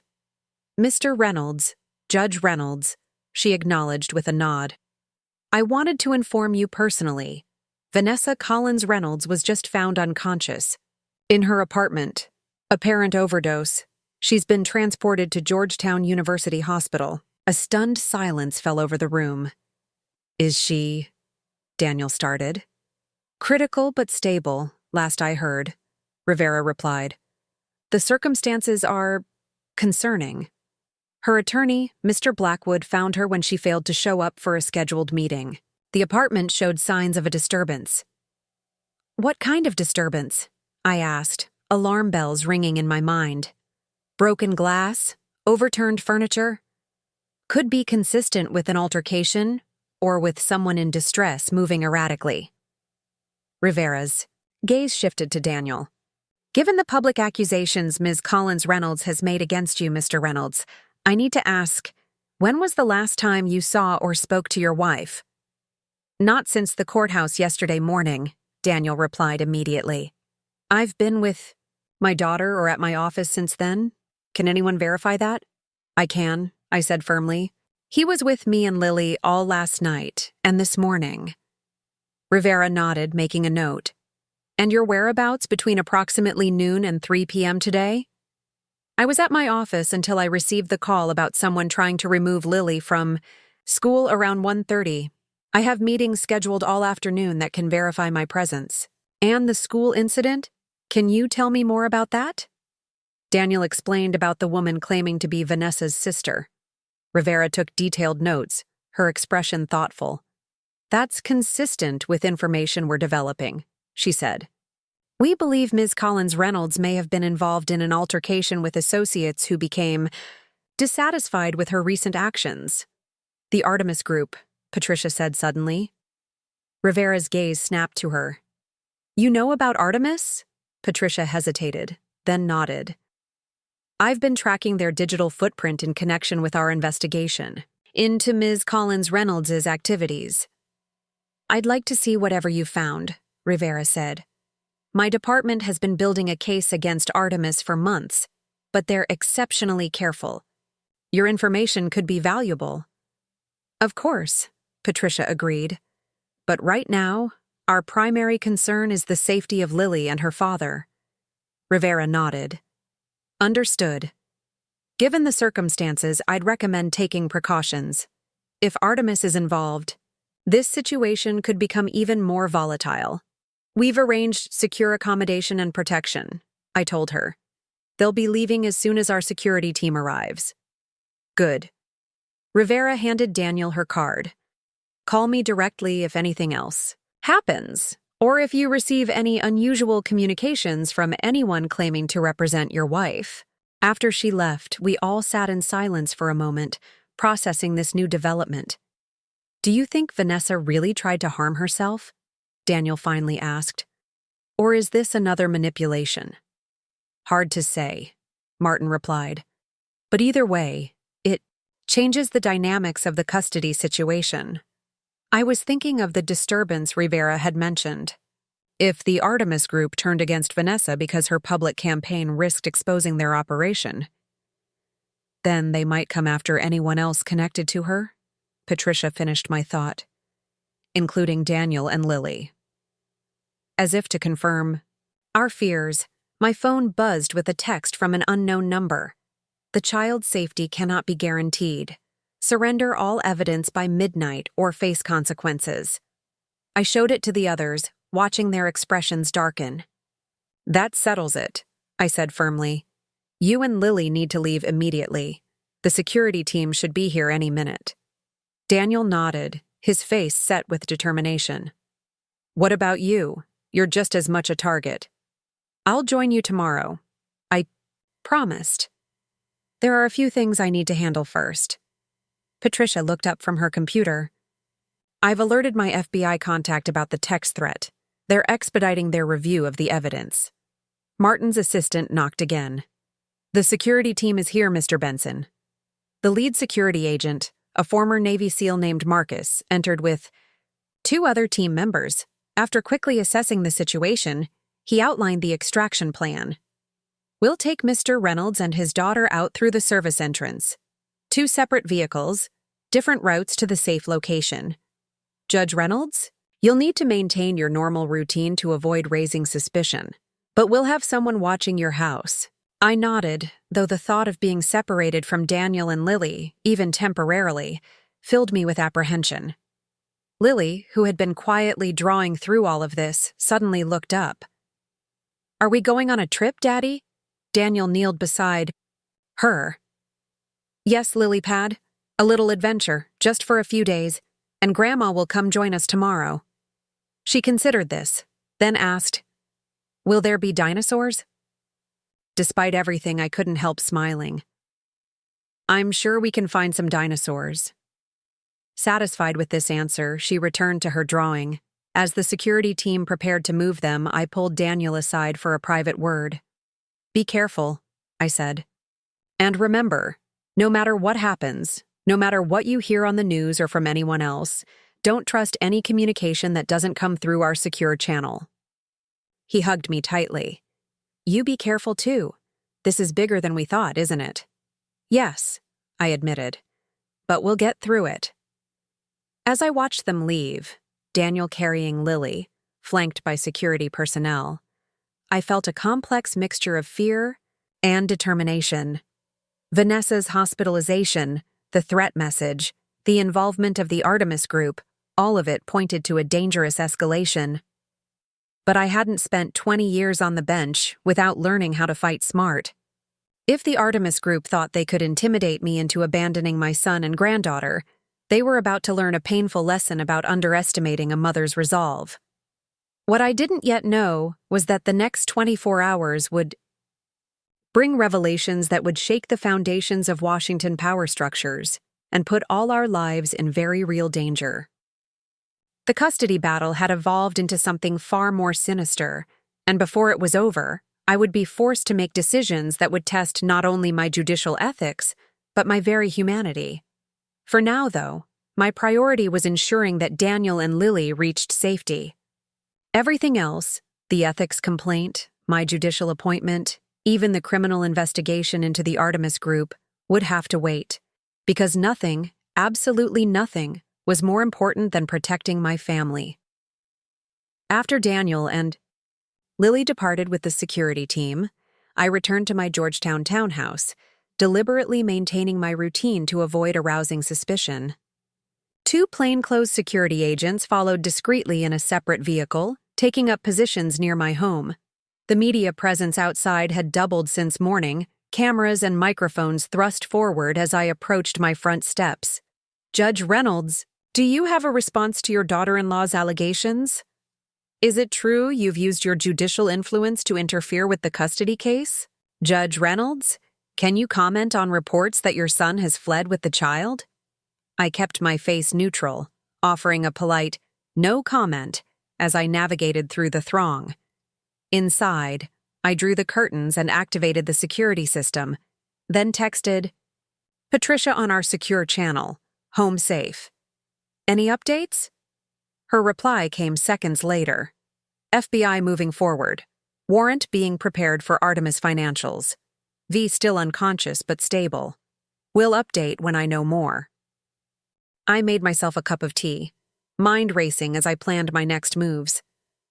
The midnight deadline in the threatening text was less than 6 hours away. While I had no intention of surrendering Patricia's evidence, we needed to create the appearance of compliance to buy time. My secure phone rang. Judge Mosley. "Eleanor, what the hell is going on?" she demanded without preamble. "I've got reporters camping in my office lobby, the chief judge breathing down my neck, and now I hear Daniel Reynolds has disappeared with his daughter?" "Not disappeared," I corrected. "Moved to a secure location due to credible threats against their safety." "From whom?" "Vanessa's in the hospital." "It's complicated, Harriet." I hesitated, then decided she needed to know. "We've uncovered evidence suggesting Vanessa is involved with a criminal organization that specializes in blackmail and coercion of public figures. The FBI is investigating." A long silence followed.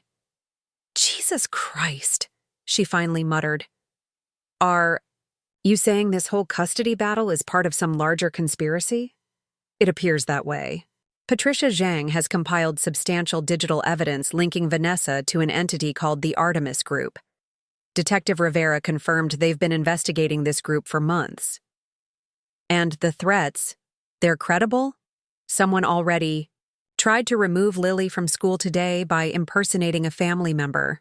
And yes, we've received explicit threats." Harriet sighed heavily. "This complicates the custody proceedings significantly. If criminal elements are involved." "The custody case may be the least of our concerns right now," I pointed out. "These people are dangerous, Harriet. They've already put Vanessa in the hospital, and I don't think it was a suicide attempt." "What do you need from me?" "Time. Keep the emergency hearing scheduled for tomorrow, but be prepared for neither Daniel nor Vanessa to appear. And maybe consider additional security for yourself. You think I could be a target?" "Anyone connected to this case could be." After we hung up, I checked the time, 7:42 p.m. Just over 4 hours until the midnight deadline. I needed to create a convincing decoy to make the Artemis group believe we were complying with their demands. I called Patricia. "We need to prepare a data package that looks like we're surrendering evidence but actually contains nothing of value. Can you put something together?" "Already working on it," she replied. "I've compiled a set of documents that appear significant, but are actually just public records and innocuous communications with identifying details altered." They'll look legitimate at first glance, but won't actually compromise our position or reveal our sources. Perfect. How do we deliver it? I've set up a secure drop protocol. When they contact you with delivery instructions, forward them to me. I'll handle the technical side. At 11:15 p.m., my phone buzzed with another text from the unknown number. Upload all files to the provided link by midnight. Confirmation of complete data transfer will ensure the child's continued safety. A URL followed. A seemingly random string of characters that Patricia had warned me would likely be a one-time access point designed to hide the recipients' identities.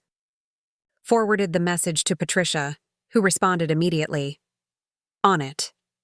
Transfer will complete at exactly 11:59 p.m. Maintain normal activities in case they're watching. I moved around my townhouse, making sure lights were visible from outside, occasionally passing by windows to create the impression of an ordinary evening. Inside, however, my nerves were stretched to breaking point. I hadn't felt this kind of fear since the night my late husband collapsed from the aneurysm that would eventually take his life. At precisely 11:59 p.m., my phone buzzed with Patricia's confirmation. Transfer complete. Now we wait. The midnight deadline. Passed. Then 12:30 a.m., then 1 a.m. No further messages came. I finally went upstairs to lie down, though I knew sleep would be impossible. I kept the secure phone on my nightstand, ringer volume at maximum. At 3:17 a.m., it finally rang. Daniel's number. Mom? His voice was a harsh whisper. Someone's trying to breach the property. My heart lurched. Where are you? Safe room with Lily. She's still asleep. Marcus and the team are handling it, but I thought you should know. How many? Marcus says at least 3 individuals. Professional equipment. They cut the main power, but the backup generators kicked in. Security system is holding. I was already pulling on clothes. I'm coming out there. No. Daniel's response was immediate. That's exactly what they want. To draw you out, make you vulnerable. We're secure here. The FBI has been notified. He was right, of course, but maternal instinct screamed at me to go to them. Put Marcus on. A moment later, the security team leader's calm voice came on the line. Judge Reynolds, situation is under control. Perimeter alarms functioned as intended. Local sheriff's department has been alerted with a silent distress call. Estimated response. Time 7 minutes. And Lily? Secure with her father. The safe room is reinforced steel with independent air supply and communication systems. They could withstand a siege for days if necessary. The intruders? Retreated when the secondary. Alarms engaged. They were testing defenses, not launching a full assault. Professional work, likely military or intelligence background. This confirmed my worst fears. The Artemis group had resources far beyond ordinary criminals. Stay on high alert. I want hourly updates. Understood. Daniel came back on the line. Mom, you need to be careful too. If they're here, they might also target you. I'm fine. My security team is in place. I glanced out the window, seeing the unmarked car still positioned across the street. Focus on keeping Lily calm. I'll handle things on this end. After we hung up, I called Patricia, waking her from a restless sleep. They didn't fall for our decoy, I told her, explaining about the attempted breach at the safe house. I was afraid of that, she replied, fully alert now. The data package was convincing, but they might have embedded verification markers in their communication that we missed. What's our next move? Accelerate the FBI involvement. I'll contact my handler directly. And she hesitated. I think it's time to consider using the nuclear option. The nuclear option was our last resort plan, releasing all the evidence, publicly through trusted media contacts. It would destroy any chance of keeping the investigation quiet, but would also remove the Artemis group's primary leverage. If everyone already knew their secrets, they had nothing left to protect. Not yet, I decided. Let's give the FBI a chance to move first. but have everything prepared just in case. By dawn, the situation had stabilized. The sheriff's department had found evidence of the intruders, cut fence wires, boot prints in the soft earth, but no further attempts had been made. Daniel reported that Lily had slept through the entire incident and was now happily eating pancakes, unaware of the danger. I showered and dressed for court, maintaining the appearance of normalcy while my mind raced with contingency plans. The emergency hearing was scheduled for 9 a.m., and my absence would raise questions I couldn't afford right now. As I prepared to leave, my secure phone rang again, an unknown number this time. Judge Reynolds speaking, I answered cautiously. This is Special Agent Lawrence Chen, FBI. The voice was crisp, authoritative.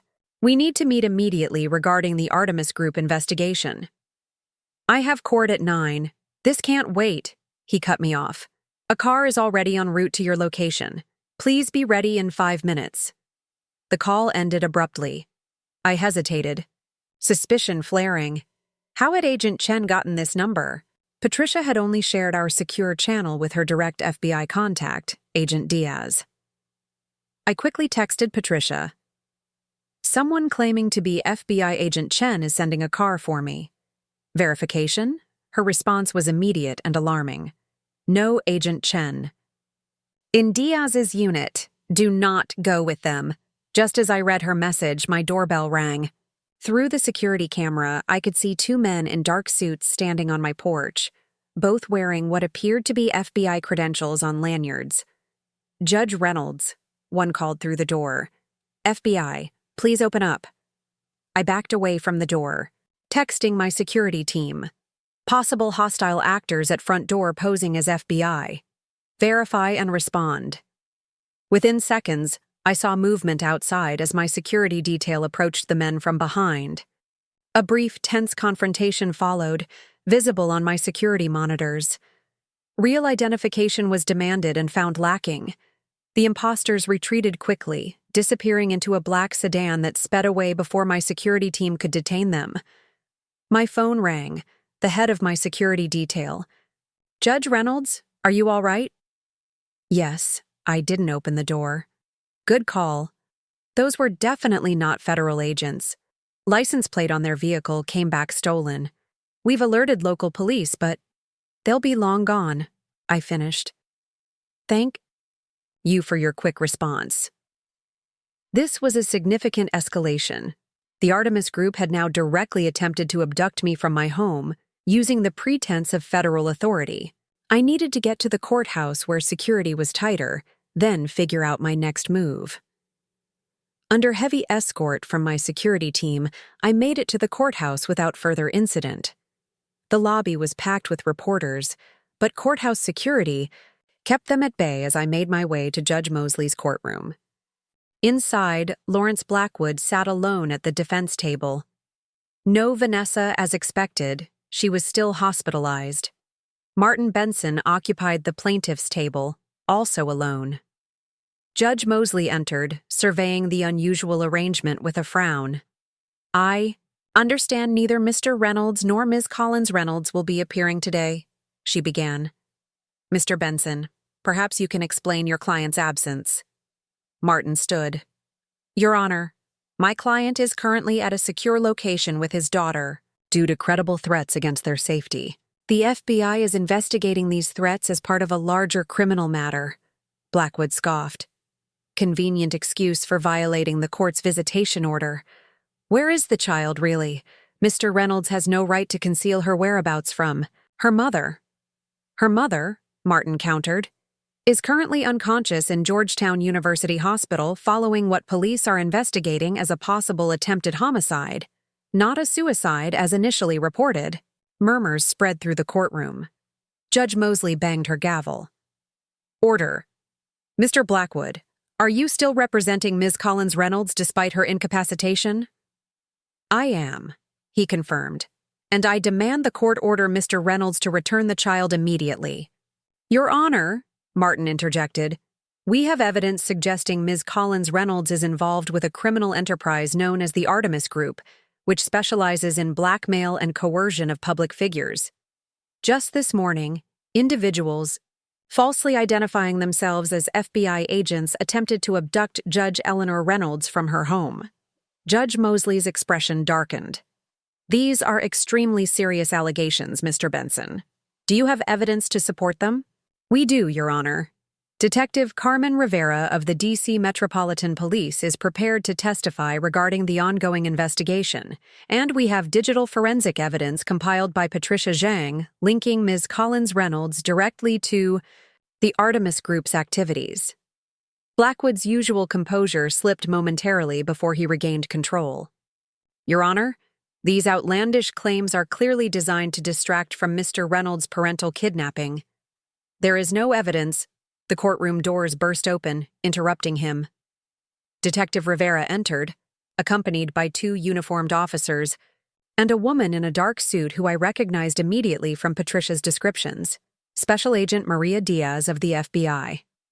Your Honor, Rivera announced, I apologize for the interruption, but we have an urgent matter pertaining to this case. Judge Mosley, looking startled but composed, nodded. Approach. Rivera, Agent Diaz, Martin, and Blackwood all approached the bench. From my position in the gallery, I couldn't hear their conversation, but Blackwood's face grew increasingly pale. After several minutes, Judge Mosley dismissed them and addressed the courtroom. In light of new information presented to this court, I am ordering a temporary recess. We will reconvene at 2:00 p.m. She banged her gavel and retreated to her chambers. Martin hurried over to me. The FBI just arrested Senator Harrington, he whispered, and they have a warrant for Blackwood's devices and files. Apparently, they found direct communications between him and the leadership of the Artemis Group. I glanced at Blackwood, who was now engaged in a heated conversation with Agent Diaz. He's part of it too? It appears so. Patricia's evidence gave them the thread they needed to start pulling. When they examined Vanessa's phone records from the hospital, they found calls to Harrington immediately before she was attacked. They think he ordered it when she became a liability. Detective Rivera approached us. Judge Reynolds, we need to move you to a secure location. The FBI is executing simultaneous warrants at multiple locations connected to the Artemis Group. We have reason to believe they may attempt to eliminate witnesses and evidence. What about my son and granddaughter? An FBI tactical team is en route to their location now. They'll be transferred to a federal safe house. As we exited the courtroom through a private entrance, I saw Blackwood being led away in handcuffs, his usual arrogance replaced by barely contained panic. How deep does this go? I asked Rivera as we hurried down a restricted corridor. Deeper than anyone initially thought, she replied grimly. The Artemis Group has operatives in law enforcement, judiciary, even federal agencies. That's how they've remained undetected for so long. And Vanessa? Awake, but not coherent. Hospital security has been doubled. We believe she was attempting to leverage her knowledge for protection when her associates decided she'd become too great a risk. We reached a secure exit where an armored FBI vehicle waited. As I climbed in, Rivera handed me a bulletproof vest. Standard precaution, she explained. We're not taking any chances until we've contained all known Artemis operatives. As the vehicle pulled away from the courthouse, my secure phone buzzed with a text from Daniel. FBI team arrived, moving us to new location. We'll contact when secure. Love you, Mom. I felt a moment of profound relief, quickly followed by renewed anxiety. This was far from over. The Artemis Group had tentacles throughout Washington's power structure. Even with Harrington and Blackwood in custody, others remained at large, perhaps even people I knew and trusted. Agent Diaz, seated across from me, seemed to read my thoughts. We're being extremely careful about who we involve in this operation, she assured me. Everyone on this team has been thoroughly vetted. Your son and granddaughter will be safe. What happens next? I asked. Controlled demolition, she replied. We've identified the key players and financial networks. Within the next 24 hours, we'll execute coordinated arrests and seizures across 6 jurisdictions. The organization will collapse without its leadership and resources. And then we deal with the fallout. There will be significant political and legal repercussions as the extent of their influence becomes clear. She studied me carefully. Your judicial appointment will likely be delayed pending a thorough review, even though you're a victim in this situation. I don't care about the appointment, I said truthfully. I just want my family safe. The vehicle turned onto a secure, federal complex I didn't recognize. Armed agents stood guard at checkpoints as we proceeded deeper into the facility. This is where you'll stay until we've neutralized the immediate threat, Diaz explained as we parked inside a fortified garage. Daniel and Lily will join you here within a few hours. As I was escorted inside, I couldn't help reflecting on how drastically my life had changed in just 1 week. From a respected judge on the verge of a prestigious appointment to a protected witness in a federal investigation. From a mother estranged from her only son to a grandmother fighting to protect her family from a criminal conspiracy. But amidst the chaos and danger, one thing remained clear. The reconciliation with Daniel had been worth any price. Whatever challenges lay ahead, we would face them together. What I didn't yet realize was that the most difficult test was still to come. Because in the early hours of the following morning, Vanessa Collins Reynolds would awaken fully in her hospital bed and demand to speak with me, and me alone. She claimed to have information vital to national security that she would share with no one else, and I would have to decide whether to face the woman who had nearly destroyed my family, knowing it could be another trap, or refuse and potentially miss crucial intelligence that could help dismantle the organization threatening everything I held dear. It was a decision that would test not only my courage, but my capacity for justice in its purest form.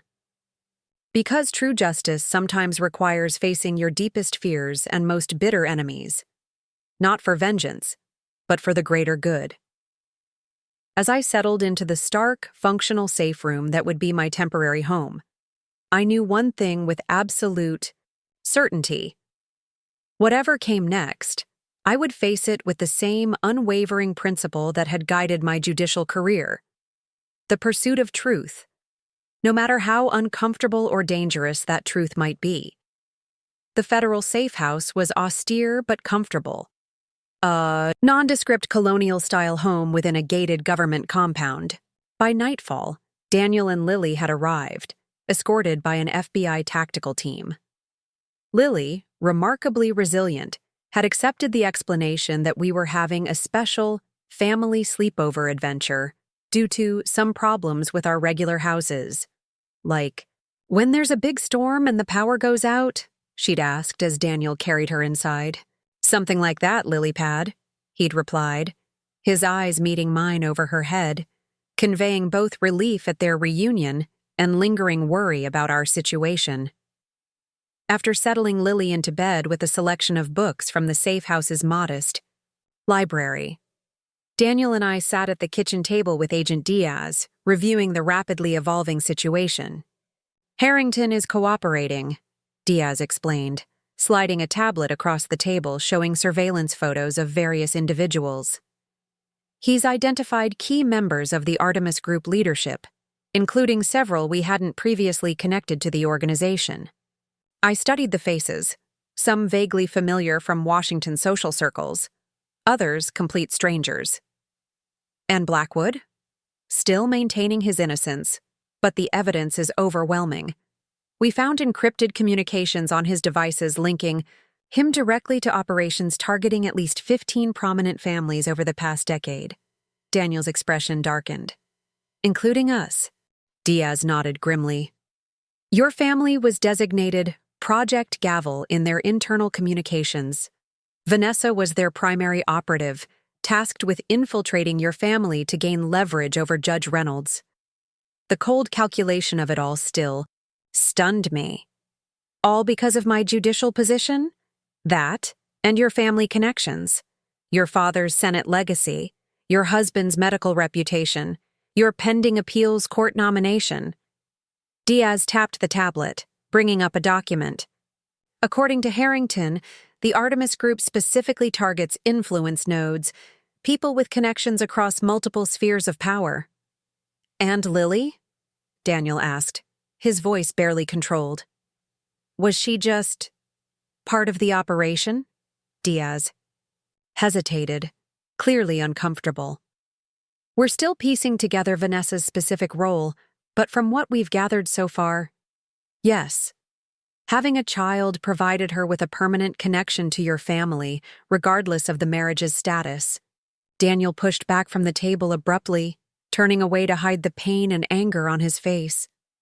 I reached for his hand, but he moved toward the window instead, staring out at the floodlit perimeter of the compound.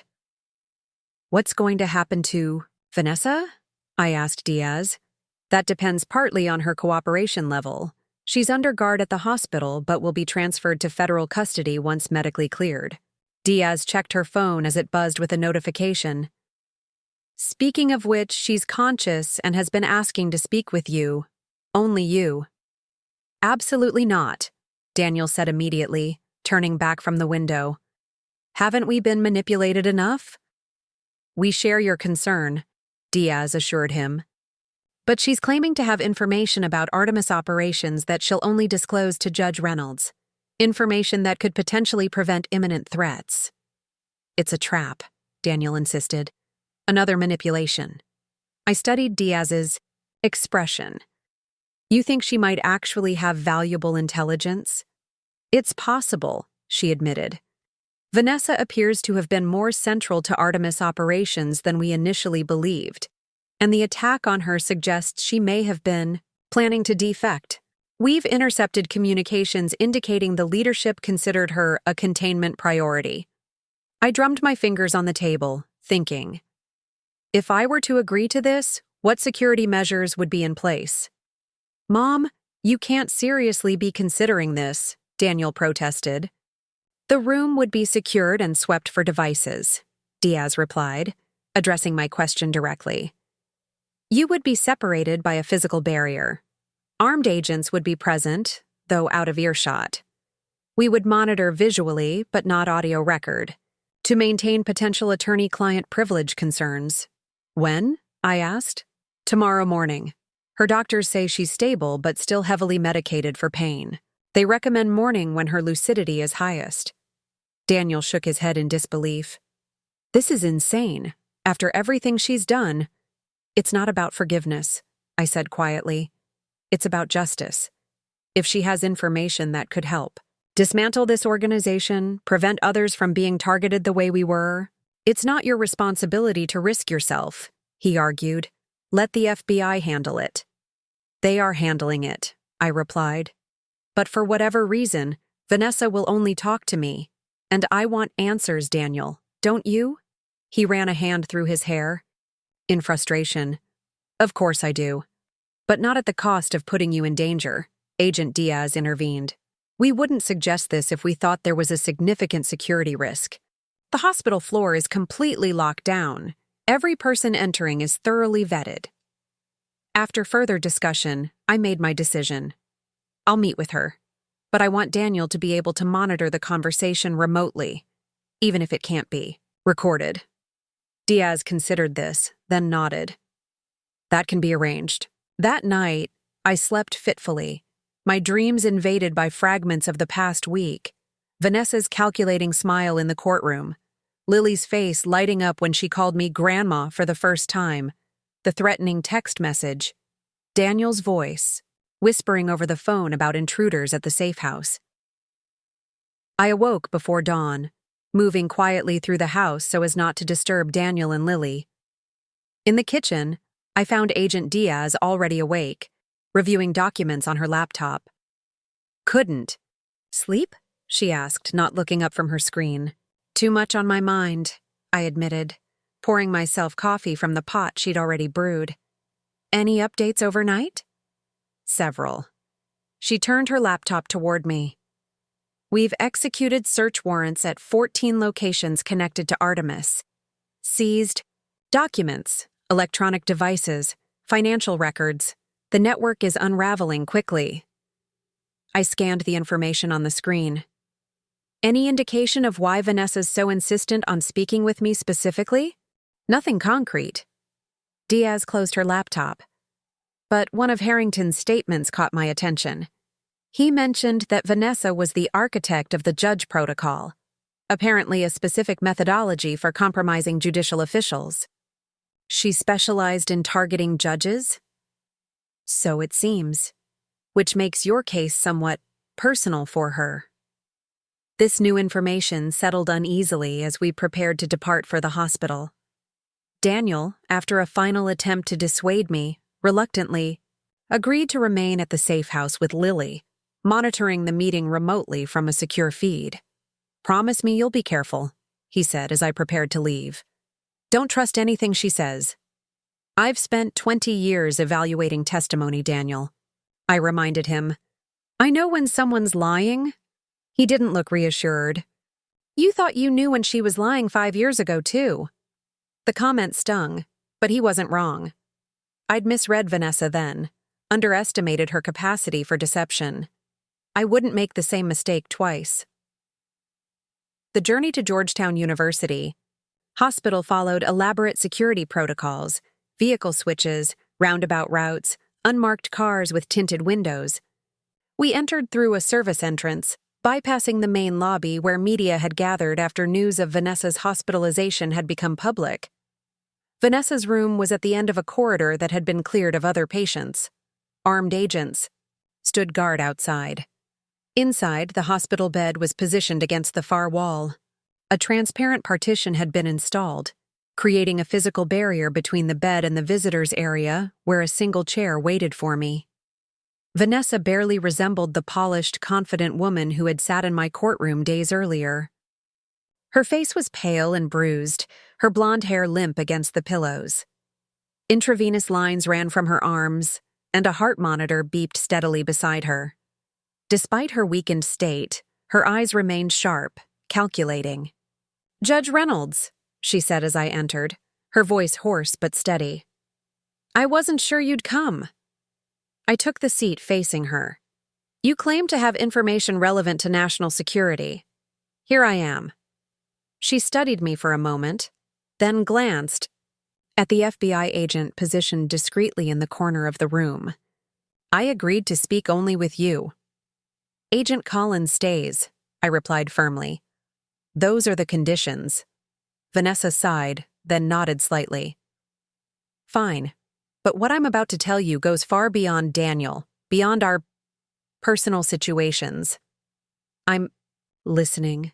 She adjusted her position slightly, wincing with pain.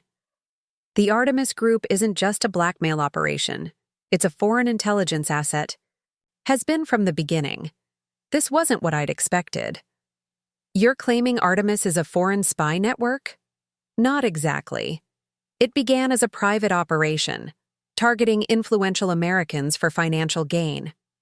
About 7 years ago, it was quietly acquired by entities working for a foreign intelligence service. The blackmail and coercion continued, but with new objectives: influencing policy, acquiring classified information, compromising key decision-makers. "Which foreign government?" I asked, though I already had my suspicions. She named a country, known for its aggressive intelligence operations against the United States. They provided resources, technical support, diplomatic cover when needed.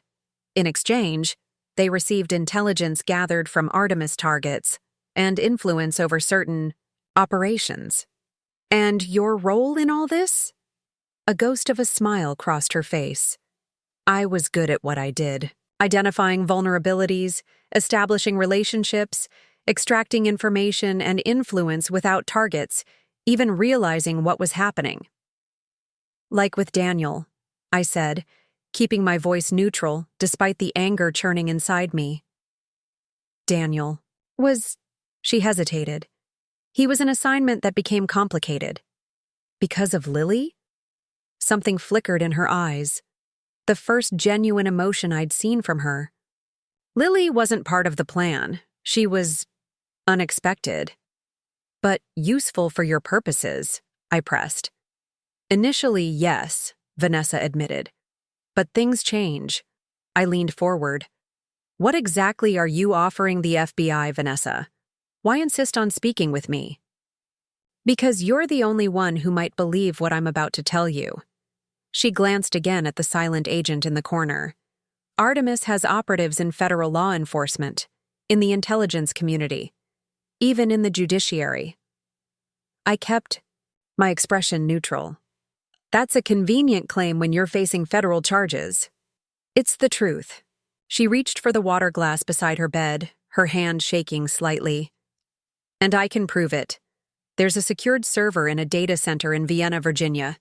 It contains detailed files on every operation, every target, every operative, including those placed in government positions. I can provide the access codes. Why would you do that? You'd be implicating yourself in dozens, possibly hundreds of criminal acts. She was quiet for a moment, her gaze shifting to the window. Because of Lily, she finally said. Because some lines shouldn't be crossed, even in this business. I studied her carefully, looking for signs of deception. What do you mean? 3. Months ago, I discovered Artemis was targeting families with children, using them as leverage, sometimes putting them in actual danger. Lily's age, her vulnerability. She shook her head. I began extracting myself, securing evidence as insurance. When they realized what I was doing, they came after me. You expect me to believe you developed a conscience? After everything you've done to my family? Believe what you want about me, she replied coolly. But the information is real, and it's valuable. Enough to dismantle Artemis completely and identify every compromised official. I considered her words carefully. And what do you want in exchange? Witness protection. For me and for Lily. I stiffened. Lily stays with her father. I'm still her mother, Vanessa countered, a hint of her old hardness returning. Whatever you think of me, whatever I've done, that hasn't changed. You used her as a pawn, I said, my voice tight with controlled anger. You were prepared to take her to Hong Kong, away from everyone who loves her. To protect her, Vanessa insisted.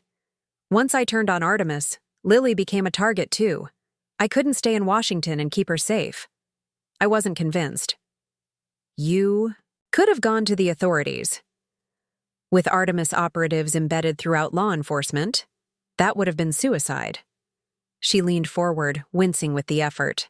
Judge Reynolds, Eleanor, I know you have no reason to trust me, but this isn't about me or Daniel, or even our custody dispute anymore.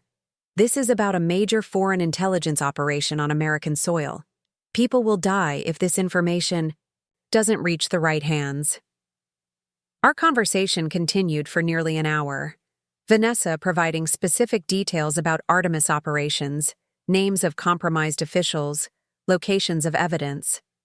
I asked pointed questions, noting inconsistencies, pressing for clarification when her answers seemed evasive. Throughout it all, I searched for the manipulation, the hidden agenda behind her apparent cooperation. In the end, I left the hospital room with pages of notes and a decision to make. Agent Diaz waited for me in an adjacent consultation room, alongside FBI Deputy Director Marshall, who had arrived during my conversation with Vanessa. Well? Marshall asked as soon as the door closed. Is her information credible? I handed him my notes. I believe the intelligence about Artemis and its foreign connections is genuine. She provided specific details that can be verified. As for her motivations and her claims about protecting Lily, I shook my head. I'm less convinced. Diaz reviewed the notes, her expression growing increasingly alarmed. If even half of this is accurate, we're looking at one of the most significant counterintelligence operations in decades. My recommendation, I said, is to act immediately on the intelligence while maintaining custody of Vanessa. Her cooperation should be rewarded with consideration during prosecution, but not with any custody rights to Lily. Marshall nodded thoughtfully. We'll need to coordinate with multiple agencies, move carefully to avoid tipping off the embedded operatives she's identified. What about Daniel and Lily? I asked. How much longer will they need protection? Until we've neutralized all identified threats, Diaz replied. A few more days at minimum. I returned to the safe house to find Daniel waiting anxiously, having watched the entire interaction with Vanessa on the secure feed. Do you believe her? He asked immediately. About her reasons for trying to leave with Lily? Parts of it ring true, I admitted. The foreign intelligence connection explains resources and reach that seemed excessive for a simple blackmail operation. But Vanessa is still Vanessa, manipulative, calculating, self-interested. She wants Lily back, he said, his voice tight, with concern. She's asking for it, yes. But she has very little leverage, Daniel.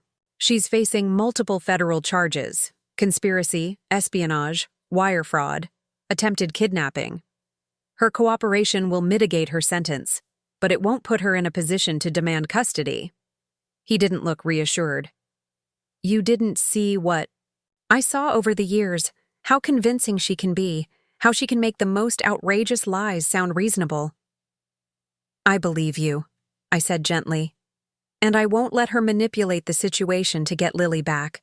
I promise. Over the next 48 hours, the FBI acted on Vanessa's intelligence. The Vienna data center was raided, the secured server seized intact. Arrests were made quietly across multiple jurisdictions: Artemis operatives, compromised officials, foreign intelligence assets. The operation was conducted with remarkable discretion, with only a brief Justice Department statement acknowledging ongoing counterintelligence activities. On the third day, Deputy Director Marshall visited our safe house personally. The immediate threat has been neutralized, he informed us. All identified Artemis operatives are either in custody or under surveillance. You're clear to return home, though we recommend continued security precautions for the immediate future.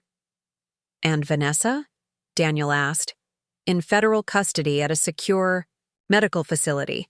She's continuing to cooperate, providing additional details as our investigation expands. Marshall hesitated. She's also formally requesting visitation rights with Lily as part of her cooperation agreement. Daniel tensed beside me. Absolutely not. That's not the FBI's decision to make, I pointed out. That would be determined by the family court, which brings me to my next point, Marshall said. Judge Mosley has recused herself from your case, Judge Reynolds. The custody matter will be reassigned to Judge William Thornton. I knew Bill Thornton, a fair-minded, experienced family court judge with a reputation for prioritizing children's welfare above all else. That's a good assignment, I assured Daniel. Thornton won't be swayed by Vanessa's manipulation. There's one more thing, Marshall added. Your judicial ethics review has been expedited and cleared. The committee found no evidence of impropriety on your part. Your nomination to the appeals court will proceed as planned. Under normal circumstances, this would have been cause for celebration. The professional achievement I'd worked toward for years. But now it seemed almost trivial compared to what truly mattered. My reconciliation with Daniel and my relationship with Lily. That evening, as we prepared to leave the safe house, Lily approached me with a drawing. A colorful picture of 3 stick figures standing beside what appeared to be a house. This is our family, she explained, pointing to each figure in turn. Daddy, me, and you, Grandma, at our new house. New house? I asked, glancing at Daniel. He looked slightly embarrassed. I might have mentioned that we could look for a bigger place once all this is over. Maybe something closer to your neighborhood. The implication was clear. After 5 years of estrangement, he was envisioning a future where we were part of each other's daily lives again. Where Lily would grow up knowing her grandmother. Where our family could begin to heal. I think that's a wonderful idea, I told Lily, carefully folding her drawing to take with me. 2 weeks later, the custody hearing took place in Judge Thornton's courtroom. Vanessa appeared in prison attire, her attorney now a court-appointed public defender. instead of the disgraced Blackwood. Despite her diminished circumstances, she maintained her composure, presenting herself as a cooperative witness who had helped dismantle a significant national security threat. Her argument was simple. Her actions, while criminal, had ultimately served the country's interests once she decided to turn on Artemis. She had never intended to harm Lily and had only attempted to leave the country to protect her from Artemis retaliation. She requested regular visitation rights, supervised if necessary, but maintained that severing her relationship with Lily entirely would traumatize the child. Daniel's case, presented by Martin Benson, emphasized Vanessa's years of deception, her use of Lily as an instrument in her intelligence operations, and the psychological manipulation she had employed throughout the marriage. Expert testimony from a child psychologist highlighted the potential harm of maintaining contact with a parent who had demonstrated such calculated behavior. Judge Thornton listened carefully to both sides, occasionally asking pointed questions. When all testimony had concluded, he announced he would issue his ruling the following week. Those 7 days of waiting were among the most difficult I'd experienced. Daniel alternated between anxious certainty that Vanessa would somehow manipulate her way back into Lily's life and quiet determination to shield his daughter no matter the outcome. We were all present when Judge Thornton delivered his ruling, a comprehensive 30-page decision that methodically addressed every aspect of this unusual case. The court finds that the best interests of the minor child are served by granting sole legal and physical custody to the father, Daniel Reynolds. Judge Thornton began, his voice steady and clear. The mother, Vanessa Collins Reynolds, is granted no visitation rights at this time, with the provision that she may petition for reconsideration after serving a minimum of 5 years of her federal sentence and completing extensive psychological evaluation and therapy. Daniel's hand found mine, squeezing tightly as Judge Thornton continued, outlining the reasoning behind his decision. Vanessa's fundamental breach of trust, her instrumental use of the child for operational purposes, and the significant risk of psychological harm to the child from continued exposure to manipulative behavior. Across the courtroom, Vanessa's expression remained neutral, though I detected a flicker of genuine disappointment in her eyes. For all her calculation and deception, perhaps some part of her truly did care for Lily in her own way, but caring wasn't enough, not when weighed against the harm she had caused and could potentially cause in the future. Outside the courthouse, free from cameras and reporters who had long since moved on to other stories, Daniel hugged me tightly. "It's really over," he said, his voice breaking slightly. "We can finally move forward." "Yes," I agreed, watching Lily, who was happily chatting with Martin's assistant nearby. "Though there will be challenges ahead. Lily will have questions as she gets older, about Vanessa, about what happened. We'll face those together," he promised. "As a family." 3 months later, I stood in the rose garden of the White House, my hand on the Bible as I took the oath for my appointment to the United States Court of Appeals. Daniel stood proudly at my side, with Lily between us, fidgeting slightly in her new dress but beaming with excitement at being part of such an important ceremony. Life had found a new rhythm. Daniel had purchased a townhouse just 4 blocks from mine in Georgetown, close enough for impromptu dinners and bedtime stories, but maintaining the healthy boundaries we both recognized we needed. My relationship with Lily blossomed daily. Trips to museums, baking cookies together, long conversations about dinosaurs and science and everything else that fascinated her endlessly curious mind. Vanessa remained in federal custody, her cooperation continuing to yield valuable counterintelligence results. I maintained a professional awareness of her case, but kept my personal distance. Some wounds were too deep for complete forgiveness, some bridges permanently burned. What mattered now was not the past, but the future we were building. As we left the White House that afternoon, Lily skipping between us, holding both our hands, I reflected on the strange, painful journey that had brought us to this point. 5 years of estrangement, a bitter custody battle, a dangerous conspiracy. All had seemed like insurmountable obstacles at the time. Yet here we were, stronger for having faced them together. The justice I had sought my entire career had finally extended to my own family. Not perfect justice, perhaps, for such a thing rarely exists in this imperfect world, but justice tempered with healing, with second chances, with the promise of better days ahead. "Swing me," Lily demanded, and Daniel and I obliged, lifting her by the arms as she giggled with delight, her feet leaving the ground momentarily before touching back down. It was the perfect metaphor for what we had all experienced, moments of terrifying uncertainty when the ground disappeared beneath us, followed by the solid reassurance of landing safely once again, held secure by those who truly loved us. As a judge, I had always believed in the power of the law to restore balance, to right wrongs, to create order from chaos. But it was as a mother and grandmother that I had learned the most profound lesson of all. That true justice begins at home, with honesty, with forgiveness when possible, with boundaries when necessary, and always, always with love. Daniel caught my eye over Lily's head and smiled, a smile free from the shadows that had darkened our relationship for so long. In that moment, I knew that whatever challenges tomorrow might bring, we would face them as we were facing today, together, stronger than before, finally whole again. Up next, you've got 2 more standout stories right on your screen. If this one hit the mark, you won't want to pass these up. Just click and check them out. And don't forget to like, subscribe, and turn on the notification bell so you don't miss any upload from us.